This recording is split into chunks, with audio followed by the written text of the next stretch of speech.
Hello and welcome to Benno and Hamflett In Your House, a podcast reviewing WWE's iconic new generation B shows in order from the bust back to the boom. I'm Michael Hamflett.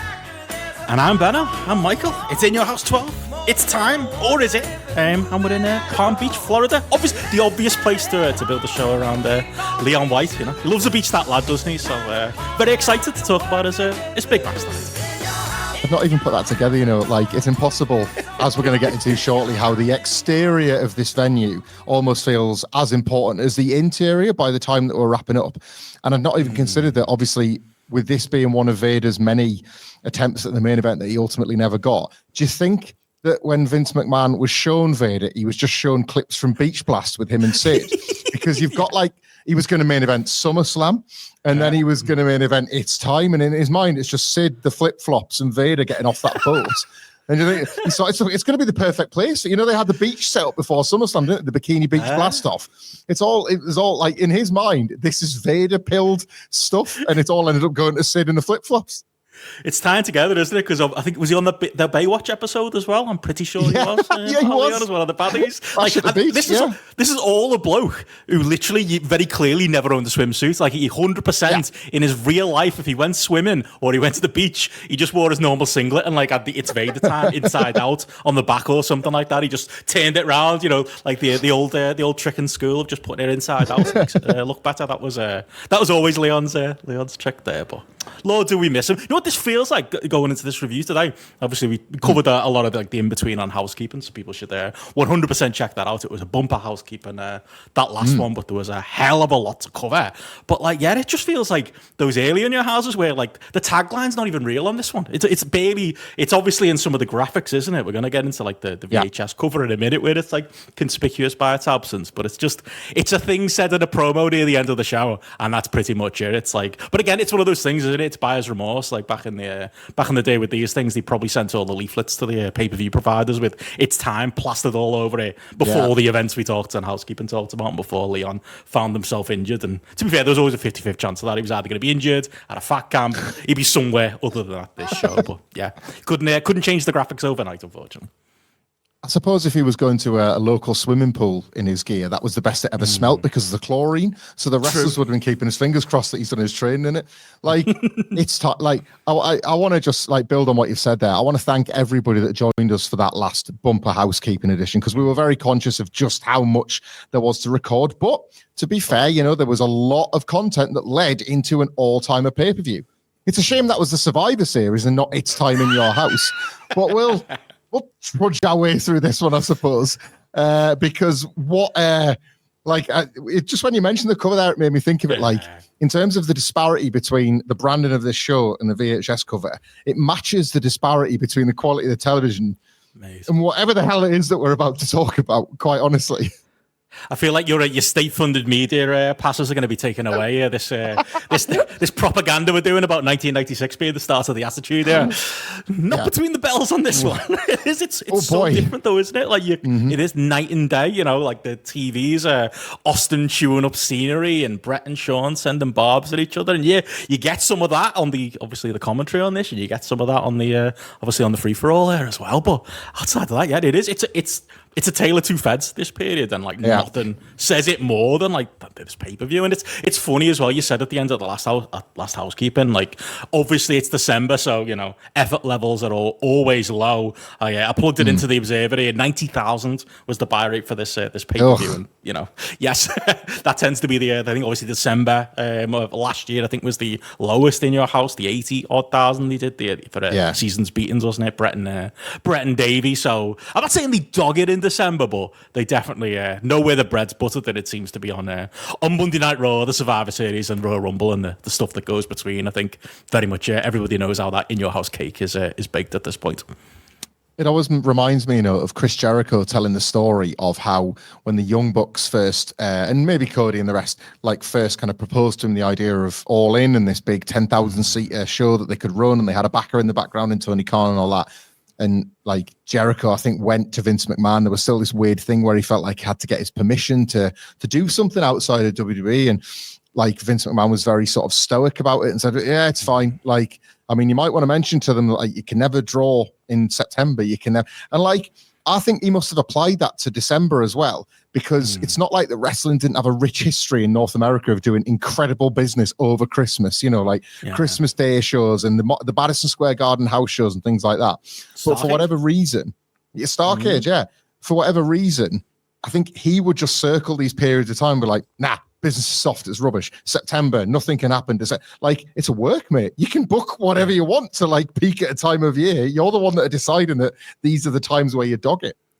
You'd think that as well, obviously, like in this period with WCW, like being WCW right now, like they've got obviously Starcade, their biggest show of the year coming up in December. You'd think that'd be enough for Vince. All right, we're going to take the fight to them. Like Vince at any other point, or WWF at any other point, or like in the year 2025, be like, fuck it, we're putting the pay-per-view on the same day, None of that. It's just like, whatever. They can have December. We'll be back in January for the Rumble. Like, that very much seems to be the attitude there, and it's very non-Vince McMahon. As is run in Florida as well. Like, I had some notes on that. Like, I don't associate Florida with the Fed at all, really. Like, and when they run there, it's funny. Florida's got like this reputation as being like this great wrestling town, and obviously you can go back and there's organizations you can talk about that do well in Florida. I always think of like Evolve and stuff like that in the indie days running Florida in front of 150 people, or even NXT now. When they'll run Florida, and it's like there's always an upper limit in what you can do there, and like even the attendance for this thing, it's less than 6,000. So again, you think like Christmas is coming up, sell that. It's a like they did last year. It's a big ticket for the family to get out the door. There's not even that there either. It's just it's a strange place to run again. Florida in December. It's like Tony Khan and his Bash at the Beach type shows where it's like, we're doing Bash at the Beach. It's in Chicago in March, and that noted sunny weather period. Like all of it just doesn't fit together.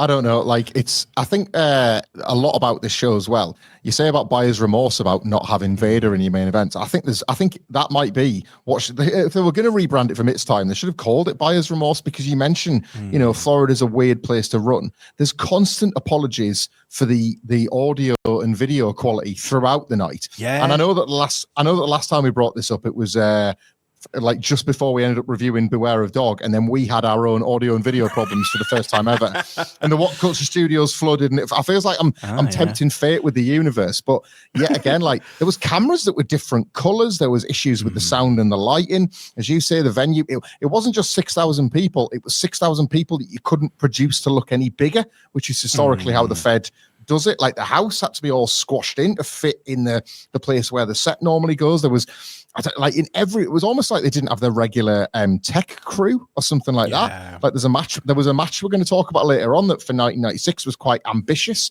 and they made a complete pig's ear of it in terms of how they presented it, and just like, I would dare say that, like, considering what we're seeing on TV is business isn't booming anytime soon, but you're starting to see the kind of the green shoots of what's going to change everything for them.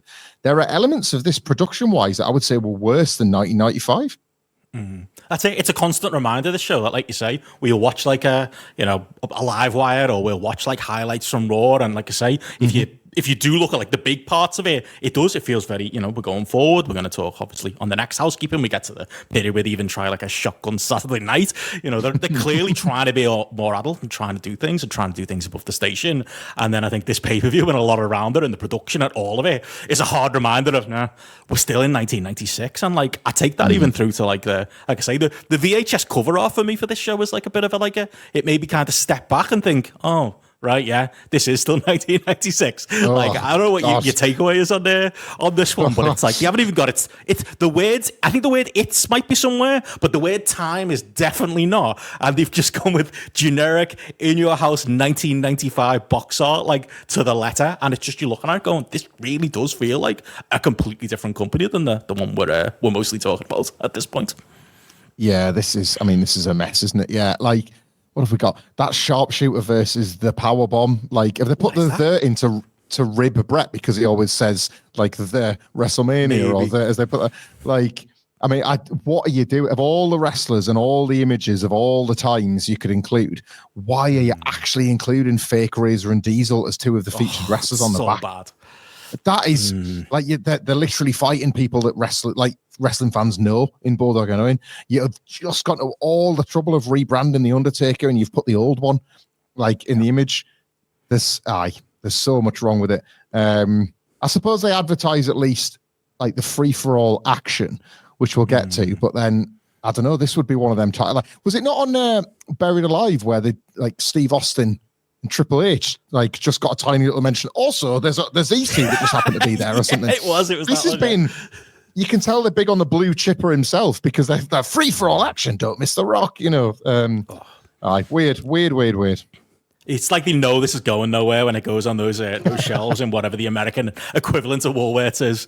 It's not getting sold, is it? No one's buying this thing for it. And it really does feel like we're at that point of the year where it's like, fuck it. We'll have the end of the year office party. 1996 will be at another prospect altogether, and we'll get going with it. Because I do think I had that same note, like just having Fake Diesel and Razor on there just immediately pulls it down several notches, doesn't it? As far as like prestige goes, and as far as really important, and like I say, clip art has very much been used for this one here as well. It's so imaginative and action packed. This might as well be one of those Woolworths ones where it's like, you know, a 90-minute high flyers set or something like that. That obviously young Benno and Hamflett would snap up and buy, but you know, we're getting into the late 90s here, lads. I think it's gonna take a little bit more.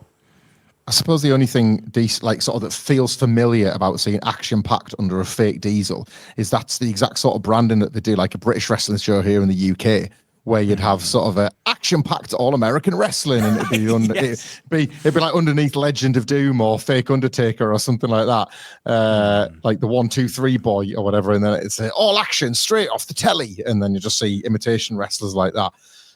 Dark times. Bad stuff. And like I say, even Palm Beach being referenced there. I was going to ask that. You ever been to Florida? Is it a place you've visited at any point?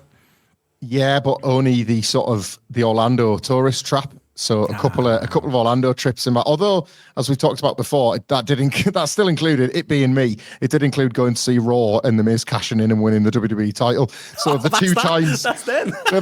Of the 2 times I've been to Florida, one time I did see a WWE title change hands. So you know, I guess it's only fitting. I never West Palm Beach, like Florida. So I've been to Orlando twice, and that's the extent of it. And I know like quite a few people have been to Miami and places like that, but it's absolutely. Florida was the first place I went in America. And it was immediately striking just how tiny our island is, because it's another one of them states that you can fit about 4 UKs into, isn't it? Like you could do end to end in Florida, and that'd be 10 times this tiny little country of ours. It's vast, really big.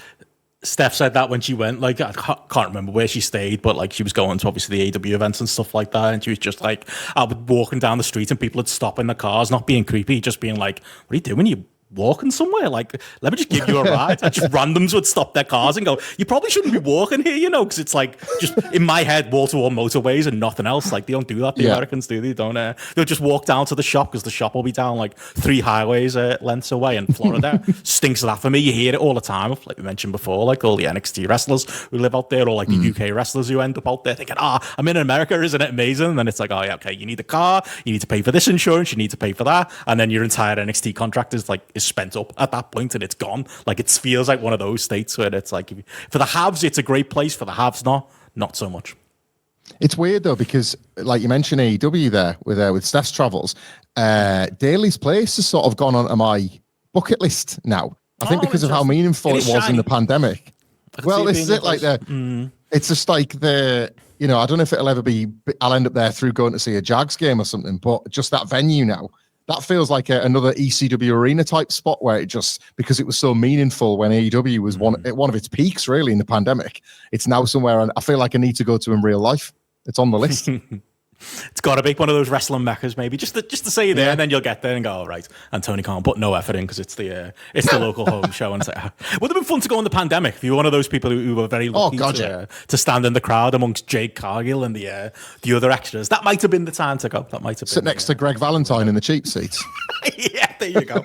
I'm not sure. Never paid a cent in his life, but yeah, it's a place I've never been to. Maybe I'll get to at some point, but it's quite far down the list of my American places to visit. Let us know in the comments if you are somebody who would recommend Florida as a destination. But as we said, we say all that to talk around the fact we have got this show to review, unfortunately. And like I say, all the stuff around it is probably the most interesting stuff, as we kind of covered on the last Monster Housekeeping. So if you haven't, like I say, check that out. out. But I would say to lead us into the main show here, as is advertised on the box art here, it's a short, free for all we've got here, at least the footage that's publicly available is short here. But tell you what, it isn't any less fiery, and it doesn't half catch you up on everything that's been going on at this point, especially the morning's superstars here, and that's gone on that day as well. It's this is the good stuff, and it's kind of contained into these 15 minutes, isn't it? Here, to be fair to the show.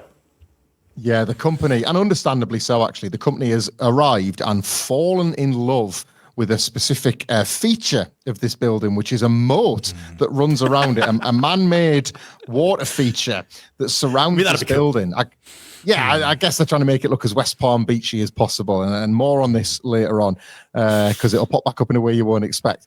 But they film this quite dramatic fight scene that breaks out earlier in the day on an episode of Superstars that they then recap on the free-for-all. It's Doc Hendricks interviewing, or at least trying to interview, the main eventers, Psycho Sid and Bret the Hitman Hart. But Shawn Michaels, who of course is booked for guest commentary, fancies getting in on it, basically. Shawn and Sid have this massive brawl where Shawn, like Spider-Man, just flies into shot onto Sid's back. Bret wants a bit of it because he's kind of sick of Shawn Michaels as well. And that results in Bret Hart, what is it? He turns his back on Sid, and Sid's just like, well, all right, sod you then, and just decks him from behind as well. So at this point, like, you've just got all the security out in front of this lovely water feature and a panicked Doc Hendricks as all three men have to be separated from one another. The commentary over the course of the free-for-all and then the rest of the show hit this home. They have never seen Bret Hart this angry and agitated by the situation. This becomes like a running theme throughout the night. Like, is the Hitman losing his focus? Is what we've seen here evidence of maybe the excellence of execution not quite as excellent as he normally would be? Yeah, and that's the thing as well. Like, obviously, in the shadow of Survivor Series, and Bret's comeback where he turned down the big WCW money to land back in the air and the Fed and all of that stuff. And instead of talking about Steve Austin, he's very much talking about Shawn Michaels in those promos. Like, in fairness, obviously, to build to this and to build to presumed WrestleMania 13 main event. And I've got to be honest, it gave me some goosebumps just seeing Bret and Shawn have like a bit of a physical like interaction like together and be on screen together at the same time. Was just like, it actually gave me a bit of goosebumps and made me a bit excited. I was like, Sid's there also as well. And, some of the promos still with Shawn and Bret are very much, leading into that territory that, quite clearly trying to work the sheets as much as they're trying to work this real program that they're putting together here. But, like, if this was built into a three-way on this show, like, it would be job done, wouldn't it? Because, unfortunately, and you can tell, like, the real Bret is annoyed by it, as we'll get into later in the show. Your eyes are just on what Shawn's going to do, aren't you? You mentioned, like, that dive off from coming from literally nowhere off screen onto screen. And then the stuff with like the brawl and stuff. It's Shawn whose eyes I'm on throughout this, as exciting as it all is. And obviously it's not their fault. The match doesn't end up happening. It's very much Shawn's fault. But yeah, man, there's some truth to everything Bret says here. Yeah, we sort of touched on this last month, but the competitive energy at this point of Bret Hart and Shawn Michaels, I'm not trying to justify what went on, especially in 1997, which we'll get to along the way, like by Vince McMahon and maybe others within WWE who sort of knew that if they could just wind Bret and Shawn up enough and then send them out there together, they could air their grievances on television and there wouldn't be any consequences. Like, they had to know that sooner or later this was going to boil over and you were going to get ultimately what you got between the two. I'm not justifying the behavior, but from a promotional point of view, you kind of do want that bit of needle. And I don't mean in terms of, the characters hating each other or even the how personal the digs got, but the competitive needle. If you can just harness that, so you've got Bret wanting to be like the best worker in there. You've got Shawn wanting to be like, actually, I'm more exciting than you. And the two of them thinking, well, do we even stand a chance? Because the guy that we're working against is like 6'10" and Vince is always going to favor him. There is a line in terms of just like how athletic and their wrestling ability that you kind of would want them to knock up against each other a little bit. And I think that's what you're describing. That's that energy, that frisson. You do get that here.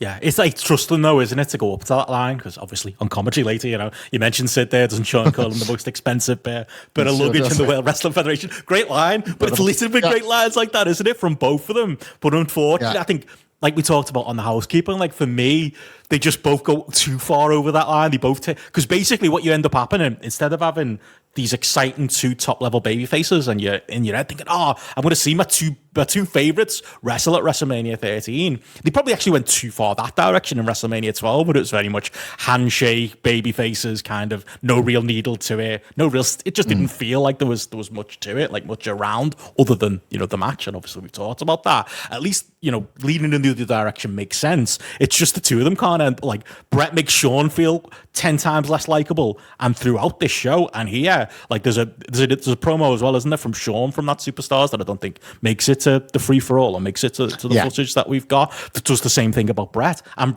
Shawn is just undercutting Bret, calling him old and calling him bitter, and as is repeated throughout the show, talking about the fact that Bret had all that time off and all he did was get more bitter and more old, and it's like I think you should just like really just make it. You're making both of yourselves like 80% what the 100% Bret versus the 100% Shawn would be. And I think it's like, I'm doing a lot of CM Punk homework at the minute for GRAPPL related stuff. It's very like Punk and Hangman Page, isn't it? Where it's like, the needle's good here, but like, are we selling a match here or selling a shoot fight between the two of you backstage? Because I've watched the shoot fight, but I'm not sure the 12-year-old me was more excited in the match because of this stuff. But it's all point scoring, isn't it? And that's all it is. And also Sid was there. That's pretty much the roundup of what's going on with these two. I do wonder if CM Punk is such a dynamic and important presence in the life of wrestling fans at a certain age because, and this is far from a hot take or a new take or anything, but it depends on what day of the week he decides to embody whether or not he's more Bret or more Shawn. So the idea is if like, as your sort of friend and colleague from GRAPPL, Matty Edwards would say, Bret or Shawn, there's a third option, isn't there, where it's like, CM Punk, and I can have a bit of both depending on what side of bed he got out of. Like there is he might want to be one more or the other, but there will be times when he was just as much that other's rival. And you see it even now manifest. Like as they get older, so too does CM Punk, and he wants to wrestle like Bret and take Shawn's job. So it's never changed. It's like he continues to embody the sort of the various highs and lows of both men across his entire career. Turn up to work in Bret gear while he's trying to suck up to Shawn. Yeah, he's trying to exactly very much both ways, isn't he? Phil, but yeah, obviously he takes a lot of influence from this. We'll obviously talk more on that as we go through the main show itself, because it is the most interesting thing going on in the company, even if it is very disappointing that it never goes anywhere. But elsewhere on the free fall, much of note for you. Obviously, there's a Rocky Maivia Salvatore Sincere match that I don't think we've got the footage of. I was reading the report on this and it awakened the memory of apparently Jim Cornette and they did the whole like heel managers trying to recruit the young Rocky Maivia stuff, and obviously I saw the footage of the finish with Cornette getting Salvatore Sincere DQ'd so that Rocky could win to try and like be in his good graces. Like I'd totally forgotten about that. Like I remember the Savage story in the 80s ending in Elizabeth, but I had not remembered all of these managers going after Rocky Maivia. That's something that's definitely fell at the back of my brain. Yeah, and with good reason as well. Like you say, you saw the finish. Like I caught it just before we came on, and you saw the whole match. It's a few Rocky Maivia doing leapfrogs so they can talk about how athletic he is and how he's a blue chipper and all of that. He gets his shoulder breaker and Cornette's interference because Rocky's turned him down. So Cornette's like lining up as many losers as he can find. But Cornette is like, he's about to sort of leave management for a little while within the next month. So it's almost like this is one last sort of swing, I guess, from WWE to try and use what Cornette's got left as an over character on TV to help Rocky along. It's one of the many mistakes they'll make with Rocky Maivia as a babyface, along with the blue gear, which he doesn't suit. Howard Finkel introduces him by name before his music's even been queued up and started. So you get this really awkward thing of him going, Rocky Maivia, nothing. The music hits, Rocky comes out to no introduction. It's a bit of, and Triple H comes onto Marlena in like this split second clip that we barely get any sort of, it's a stolen moment sort of thing, but Marlena sounds furious with Triple H, and then it cuts away before anything else can happen. So it's something, but you don't know what, and obviously that'll kind of be sort of not paid off, but it'll be followed up on, I guess, on the main show. And then that's it, isn't it? Yeah, Paul Bearer, even in that tiny Rocky Maivia Sal Sincere match, they still cut away halfway through for Paul Bearer, Mankind, and Executioner to cut a promo and say that they've got the spike that's going to put the Undertaker out. Should point out Mankind cuts the promo and Executioner doesn't say a word. Probably for the best. Yeah, foreboding. Those, what does Vince say about him later on? It's like, that expressionless face, and it's like, yep, that would continue on for Teddy Gordon. Not the way. Yeah, this is not the fabulous Freebirds that I expected in Florida, but hey ho, we get it on this on this show, at least 2/3 of it. But like you say, I never even considered Doc. Yeah, Doc as well with him. Throw him in, like imagine the parties after the show. That'd be like, I've not even checked this. It's one of the ones that sticks in your head. You're talking like 2 37-year-old men or something, aren't you? In Doc Hendricks and the Executioner. It's unbelievable. We needed a Von Erich or two on this show as well, just to complete the set. But obviously, that pretty much sums up the free for all on this one as far as exciting events go. I will say the main show excited me as it kicked off with our Karate Fighters sponsor for this month. Karate Fighters present. Do you remember obviously them trying to sell that hard in the magazines at the time? As a kid, it was like my one wish for Christmas to get the Karate Fighters, and I don't think they were available in the UK at any point, or maybe my mum and dad didn't try very hard on the trips to Toys R Us. But tell you what, 96 Fed made them feel like the coolest toys in the world. Oh yeah, like apparently, like you were seeing on the news that like Toys R Us had ran out of Buzz Lightyear, but in your mind you were like, well, I know what Karate Fighters. I want Karate Fighters, and I want to know what Stridex pads are so I can have them. That was like those were the two things from that period of time. What's an ICO? Yeah. But I tell you what, you couldn't get Karate Fighters here, but I remember one Christmas when Gladiators was just really as over as Gladiators ever was. You could buy, I must have circled it in the Argos catalogue, and it was like cheaper than wrestling figures or something.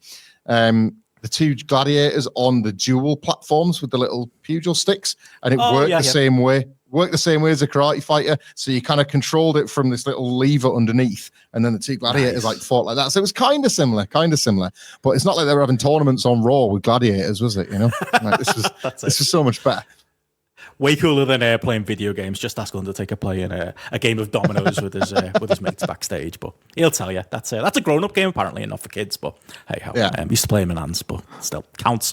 But obviously, that's what we get there. Vince, Jerry Lawler, and JR, the dream team at this period that are on commentary, and that's pretty much it as far as the intro to the show here, mate. Yeah, it's just Bret talking a good game, and then Sid pretty much just laughing it off, isn't it? I beat Shawn's and Shawn beat you, so I'll beat you. That was Sid's one bit of logic for the entire month, wasn't it? That's all he had.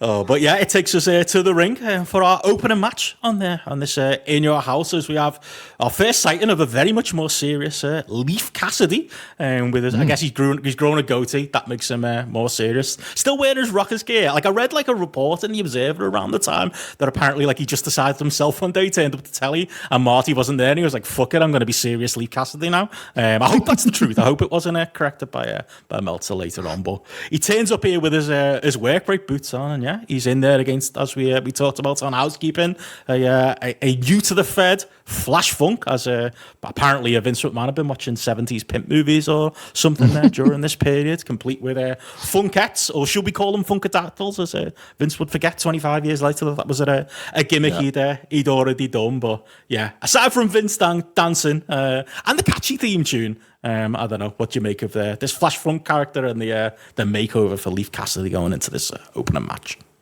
I kind of think this was, how we both said that Mark Mero sort of did something for us in the absence of Bret in '96, and we hadn't yet quite clocked on to Steve Austin. I think because I was just coming around to Steve Austin, Flash Funk would have had the same effect on me had it not been for Steve Austin. Power Slam had told me all about Too Cold Scorpio. I don't think I'd seen him in WCW, but I definitely was aware of him through Power Slam talking about ECW. So I was excited to see Too Cold Scorpio. Old Charlie Skaggs, as they always would like put him in there in brackets in the magazine, and Flash Funk as a character. It did a number on me. The gear here was unbelievable. I like the yellow and red at Madison Square Garden, but the purple here with those massive for a start, I don't know how he worked in them, but those huge silver astronaut boots were just unbelievable. Another reason why Leif Cassidy looked as bad as he did in his Rockers tag gear was because he was next to Flash Funk, who'd been given like the full court press from the WWF gimmick factory. Like, what? He wasn't exactly going to stand out, was he, next to him? I got to have the moment twice this week because I did remember like watching. There's a Benoit Too Cold Scorpio opener from an early 90s WCW show. I'm sure somebody in the comments will. I think it was maybe a Super Brawl. I think it might have been Super Brawl 3. I think off the top of my head. But like I remember me and our Peter, like that was one of the few WCW tapes that we could rent from our local video shop, and we watched it back about 10 times that day and just fell in love with like this Too Cold Scorpio guy and thought, yeah, the Chris Benoit guy on the other end of the ring had no charisma and was just a bit boring. Turned out we were actually right about that. We were correct on one. So like I got to have that moment, and then it randomly earlier this week, our Peter just happened to be watching. Maybe he's in tune with the where we are on Benno and Hamflett, but he watched the Survivor Series 1996, and he was going, he's asking me about Flash Funk, and I was like, do you not remember when we were kids? Like how like it was one of those early ones where it was like, hang on, like pointing at the picture, like doing the Leonardo DiCaprio meme and being like, that's the same bloke, that's Too Cold Scorpio from WCW, and it blowing our minds. And I'm not sure if as kids we really necessarily thought it added to the presentation a lot of the Flash Funk stuff they put out here, but like it blew his mind again. He was like, fucking hell, yeah, I do remember Too Cold Scorpio from WCW. And it's like, for me, it's very much one of those Vinceisms, this. It's like it's putting a hat on a hat on a hat, isn't it? It's like Too Cold Scorpio himself, like even seeing his entrance and he's coming out, he's absolutely making the most of the gimmick. He's doing the dancing, he's sucking up to Vince and letting him having a little dance with him as well. But the charisma's pouring out of him. Like you probably didn't need, I would argue in this case, like the WWE gimmick factory. I think him coming out with a little bit more of like, a bit more of an entrance gear, a bit more of an entrance song and stuff like that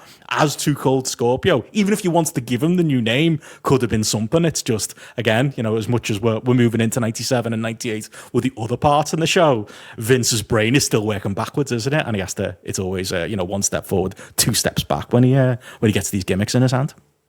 I think one step forward and two steps back describes his dance move at the desk, doesn't it? It's absolutely excruciating. He is. I felt Jim Ross's disgust radiating off him, and that wasn't in character. Not at all, was it? Not at all. Sit down, you stupid old fart! Like the oh man, he would say things like, "I know that's right," and oh mate, god damn it, sit down. Did you catch as well when Flash Funk was dancing in the ring? Like somebody just stands up and holds up a massive ECW sign as well. Oh like, god, makes it like really visible on camera. It's that little bit of it's that want to be acknowledged as knowing that you know more, isn't it? Like I'll take an ECW sign along, and any of the wrestlers that have been there, I'll be able to hold that up and show that I'm a little bit more. It's like a proto ball knower, but they're still bought a ticket to go watch In Your House. It's time.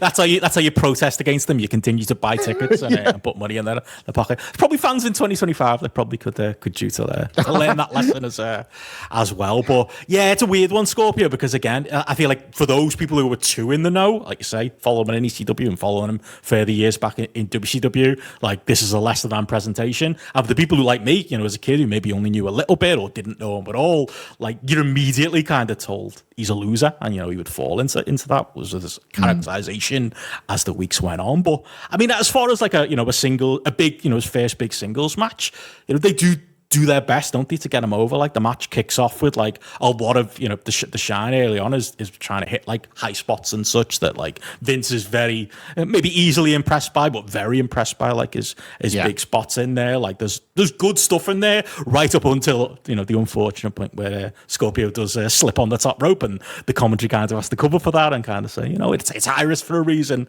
that old line. But like for me, I think they do a lot of like trying to like establish him and let him do it himself. But I almost feel like for somebody who talks himself as like this super worker, Al Snow, when it comes to the cutoff here in this match, and like it's a nasty counter I think it's the head scissors he hits, and then it's like a belly to the belly to the outside, which is very ECW at the time, and then he hits like his own dive to the outside and does like this running clothesline on the floor. You kind of left scratching your head going like, I got halfway through this match and I was like, hang on, who's the flyer we're trying to get over here? I feel like not only has like young Al Snow gone into business for himself with the gimmick, it feels like he's gone into business for himself with like his match styling as well. And I don't know if you had the same like reactions to like the first stages of this match, but I feel like it undercuts it a little bit and it ends up turning into like a one-upsmanship game, which, don't get me wrong, Too Cold Scorpio is always going to win at the end of the day, but it's such a bizarre like stylistic choice, it feels for me, for Elite Cassidy that nobody really was going to remember at the end of this show.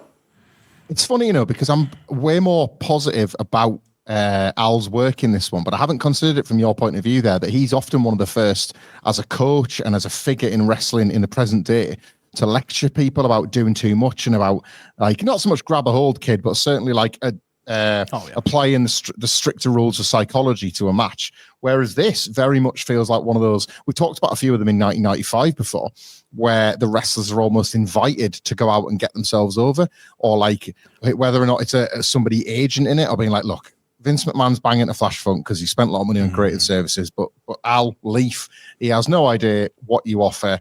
And Scorpio is more than happy to give you loads. So go out there and just actually just like have a competitive spot fest. Who's got the best spots? Like you're going to put Funk over because he's the character that Vince cares about. But if you do it in such a way where you wow him and you surprise him as he's on commentary, who knows? And Jim Ross in particular, I'm still at that point where I keep hearing Jim Ross, the head of talent relations, rather than the commentator. So like there was certain lines he was getting in here saying like nobody's calling Leaf a geek anymore. And it was because all some of the rockers were just geeks. And all of a sudden now with Marty Jannetty out the way and Leaf Cassidy like wrestling like this out of nowhere, you can climb into Jim Ross's head and imagine that's the Al Snow he signed, not the guy that was suddenly made a rocker with Marty Jannetty. He'd have wanted to, like, Paul Heyman would have told him, you want to bring Al Snow in, and then Jim Ross would have taken a look at a tape and thought, I do, yeah.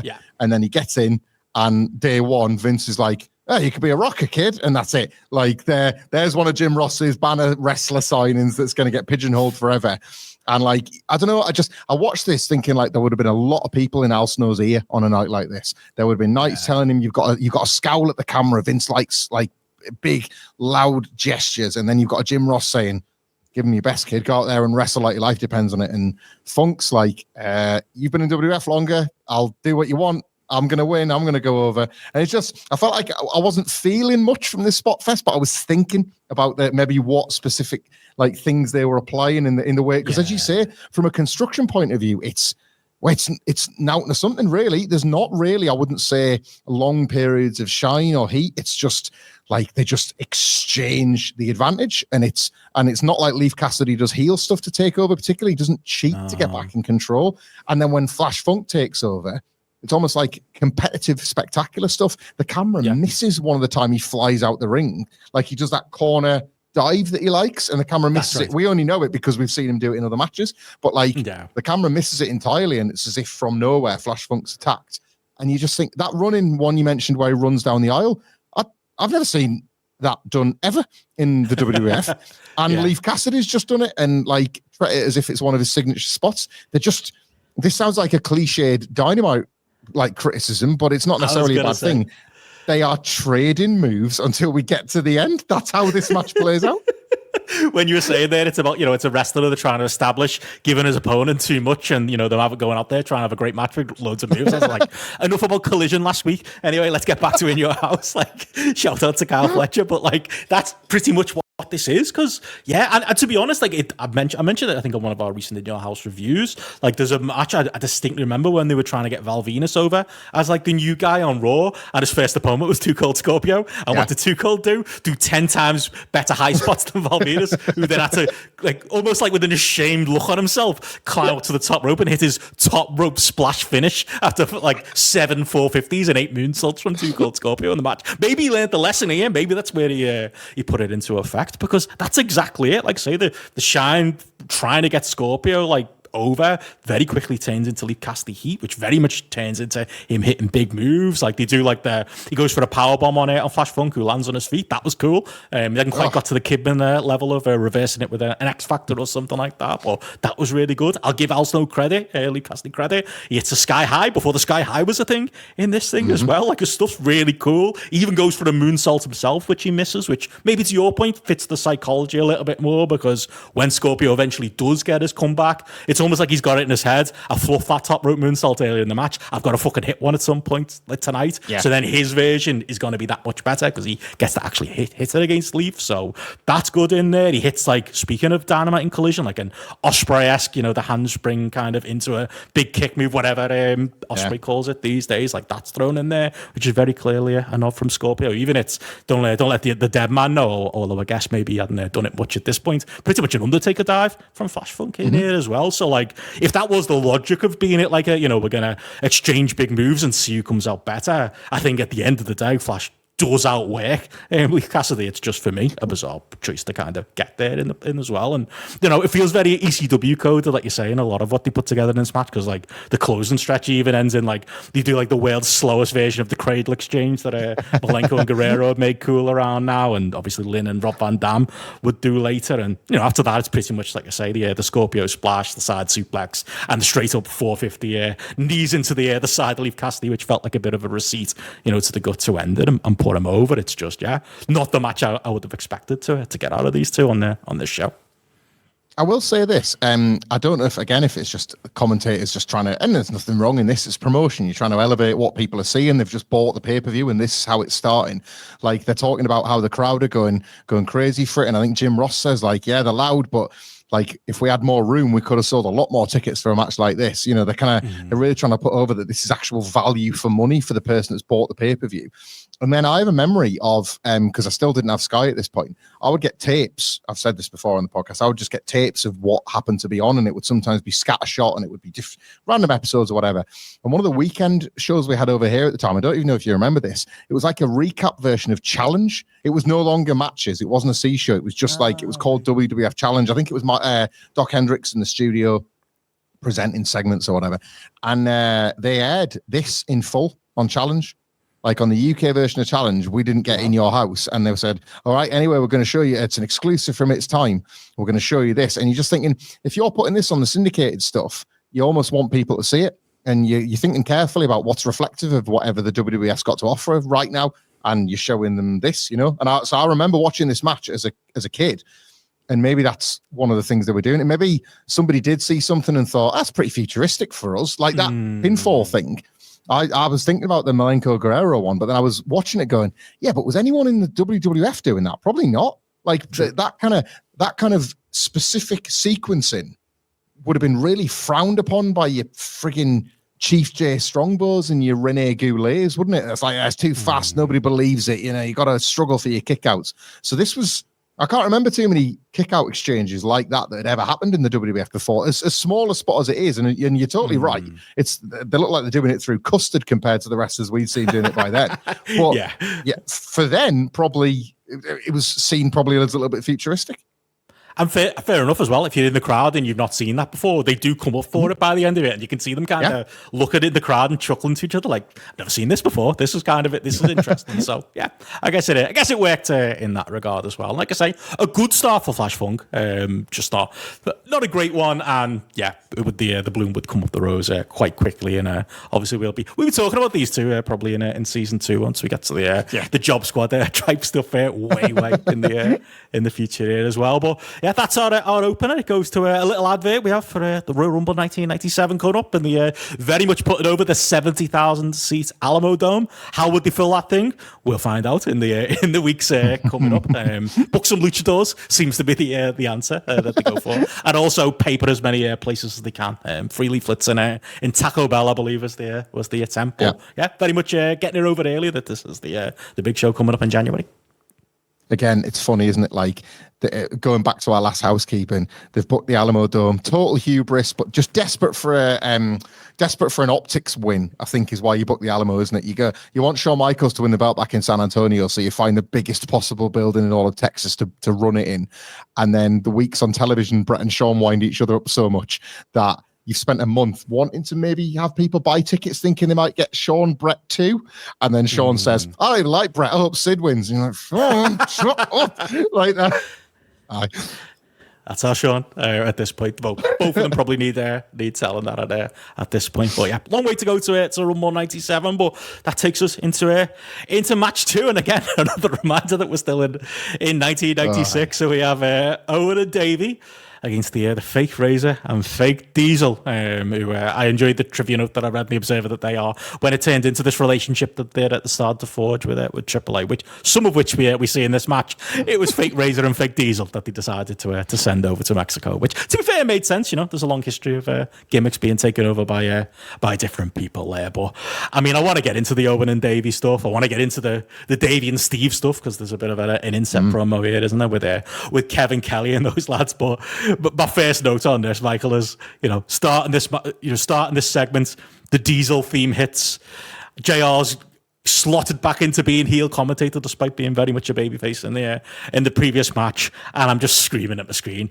It's December. It's almost 1997, and as you said on Survivor Series, like they're just two wrestlers on the roster at this point, Diesel and Razor, aren't they? Like same on the box art. What are they doing here? And on top of that, it's another performance. Like I feel like this is like the third In Your House in about 6 months where Owen and Davey are situational baby faces again. Like what? That doesn't make sense. Like what are they doing on this show and what is going on? Well, you've asked a lot of questions there, Benno, and they're all salient, but I want you to know we often have a bit of a laugh in our WhatsApps where it's like same brain. I have got in angry capitals in my notes, Diesel's music hits, not these guys. Diesel's, like to see, like again, I want to separate myself from the Michael Hamflett that I felt delivered the most compelling case possible as to why, as a one night angle, this actually sort of made sense. But when Diesel's music hits and these two go to the ring, and you get I've missed it so much when you get Razor and Diesel's pyro for the entrance, like. Seeing these two, seeing Kane and Rick Bogner pose to Diesel and Razor's pyro, it's cultural vandalism. Like to this day, coming off the ceilings, coming out the posts with the Razor little, it's some of the best pyro ever. And these two fakers that Jim Ross, like, bless him, is still trying to express his anger. I don't know why people are booing these wrestlers. They're great young athletes. It's December, Jim. He's trying to coach them as well, isn't he? Like, hook a leg, come on, kid. Like, he's trying to manage them from the sides. There's a bit where he says, bottom line, he's an athlete. They're not 45-year-old, bald, artificial body part. We get it. They're not Hulk Hogan. Like, in 2025, 45 years old and bald with artificial body parts describes John Cena. So, it doesn't even work to, reflect back to 1996, but it's just... I'm scrolling down my notes because I wish they'd fuck off is another one of my lines. I don't like the way they walk. I don't like that the Razor Ramon logo is like this cartoony version and it's on the green gear and the purple gear. Razor never had that logo on the purple and the green. He only had it on the black trunks. Like it's gross, man. It's you're right as well. I never even noticed this until we're doing these reviews. I'd never noticed that the Bulldog and Owen were constantly put against heels. Like, are they that desperate to get the Bulldog babyface turn on the go that they think, well, we're going to have to position the team against heels? Because poor Owen has got to be a bastard against baddies every month. Like, it's some sort of, for me, we'll get into the match, but there's a point in the match where Owen hits the insecurity, the insecurity that took Shawn out, the insecurity that was set up as this killer thing that this horrible heel did. He does it for the babyface spot. It's so that he can get the hot tag to Davey, who runs in like it's fucking Wembley Stadium in 1992. Actually, he puts more of a shift in than he did in 1992 and tries to do all those babyface spots. There you go. I did it too. And it's just that was what first thing is. I'd never put it together. They were doing this so often with them. And obviously, the side note of this as well, I mentioned the Razor and Diesel coming out first and they cut the promo at the back. And it's Kevin Kelly building, again, a feud I'd forgotten existed that I don't know about you. But Owen and Davey are talking about Davey being distracted because he's got this issue with heel Stone Cold Steve Austin. What I've got written was, are they fucking faces? Capital letters, question mark. Is Steve? Is this early justification for the Hart? Are they laying the foundations for Bret to join up with them at some point in the fraud to go against Steve? I guess it works out that way later on, but for a stylistic choice at the time, it's completely, in the words of Davey Lee Smith, that we got in January 1997. Bizarre. I mean, say what you want about Shawn Michaels losing his smile, and I sense both you and I will have plenty to say coming up soon. But thank God he did, because it cannot be any doubt, can it, that if the plan was Bret and Shawn, the side hustle of that plan was Austin versus the Bulldog. You split Owen and Bulldog off. You read the rumors and you're like, so we could have had, instead of the most important, significant, and best match in WWF history, it's a fucking Bulldog match again. How does this keep happening, Benno? They've looked at the landscape in 1996 and they've thought, well, Bret and Shawn hate each other. We've got to get back to it. Yeah. Steve Austin's broken into Brian Pillman's house. Pillman's pulled a gun, but he's not going to be recovered from injury. And once again, they've spinned the big wheel and it just always lands on Bulldog. Davey'll do it. How? Worse than that as well. This is heel.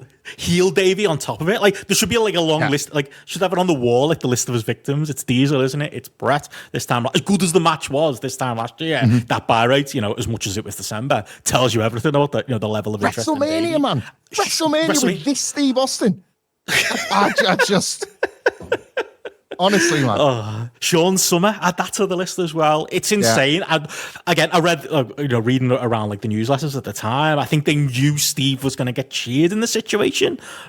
Mostly, but then it also leads to Owen and Davey getting cheered because, like, that's how the setup of this match is. Like, literally, they are babyface tag team again, fighting from underneath. They're literally working from underneath as part of the shine in this match. Like, it's going nowhere because the crowd are confused. They don't know who they're supposed to cheer, who they're supposed to boo. To the point that, like I mentioned there, Triple A's it's Cibernetico and P. Roth come out. Like, I mean, if I was them, I'd have come out in any other match. Probably would have been more exciting to come and watch. Speaking of which, I think Austin just gets bored backstage at the monitor watching, and he comes out to just inject a little bit of life in this to brawl with Davey because I'm guessing he's just bored like the rest of us. Like, he's the most interesting thing in this match because the rest of it, it's just heat, isn't it? Like, Davey's on the apron and Owen is selling fake Diesel and Razor as the crowd get like half-hearted Diesel sucks chants going. Like, who is putting this together and like what was the thinking?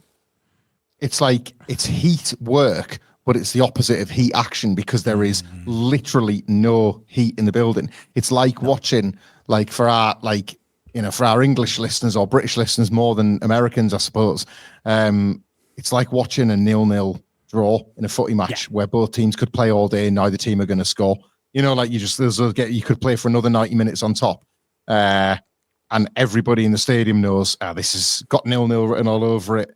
Like, it's that, but it's a predetermined sport. You're supposed to be able to orchestrate it. Wrestling should never be a 0-0. That's the point, is that you can make it so that this looks like a sport, but it doesn't have to be one. You're right, like Austin, it's honestly, man, like everything is bad by comparison here. So like Bulldog and Owen are this like kind of, there's so much energy to them as a tag team. There's so much chemistry between the two. And there's so much, at this point, like credit in the bank with them as a tag team. Like they feel like they've been around. They haven't been, but like they feel like wrestlers that have been themselves like since the 80s or something. I know Bulldog was in the Bulldogs and you had the Blue Blazer, but people just buy into the Bulldog now. In the Bret's family, they're part of the furniture. So you've already got that problem when you're putting them against like fakers, rubbish, like loser characters like Razor and Diesel. Then you bring out Cibernetico and Pierroth, who are in like the jeans and the slacks, and they've got the masks on, but it's like a half-finished look, and they don't like the way they produce it. Is the sort of thing that, like, again, you can imagine, like, Vince McMahon just clenching his fists at the desk for how they, like, the way they, like, the wrestlers don't quite know where to, they've obviously not blocked it off before the show starts, so nobody knows where to stand. Bulldog and Owen have got to be distracted by it, but it's not like the wrestlers do anything, they just leave, so it's not like they've caused any issues. And then when Steve Austin wanders out, as you say, for the first time, gets this massive reaction and has a brilliant brawl with, like, security and the Bulldog and everyone's in, even when that's really, really great, it breaks one of the cameras. So you start seeing the match in a different color for a bit because like that's knackered something up. And it's just, God, everything is just, it's bleak, isn't it? It's really like Austin comes out again at the end and the cameras miss it because Jim Ross is back in character ranting about fake Razor and Diesel.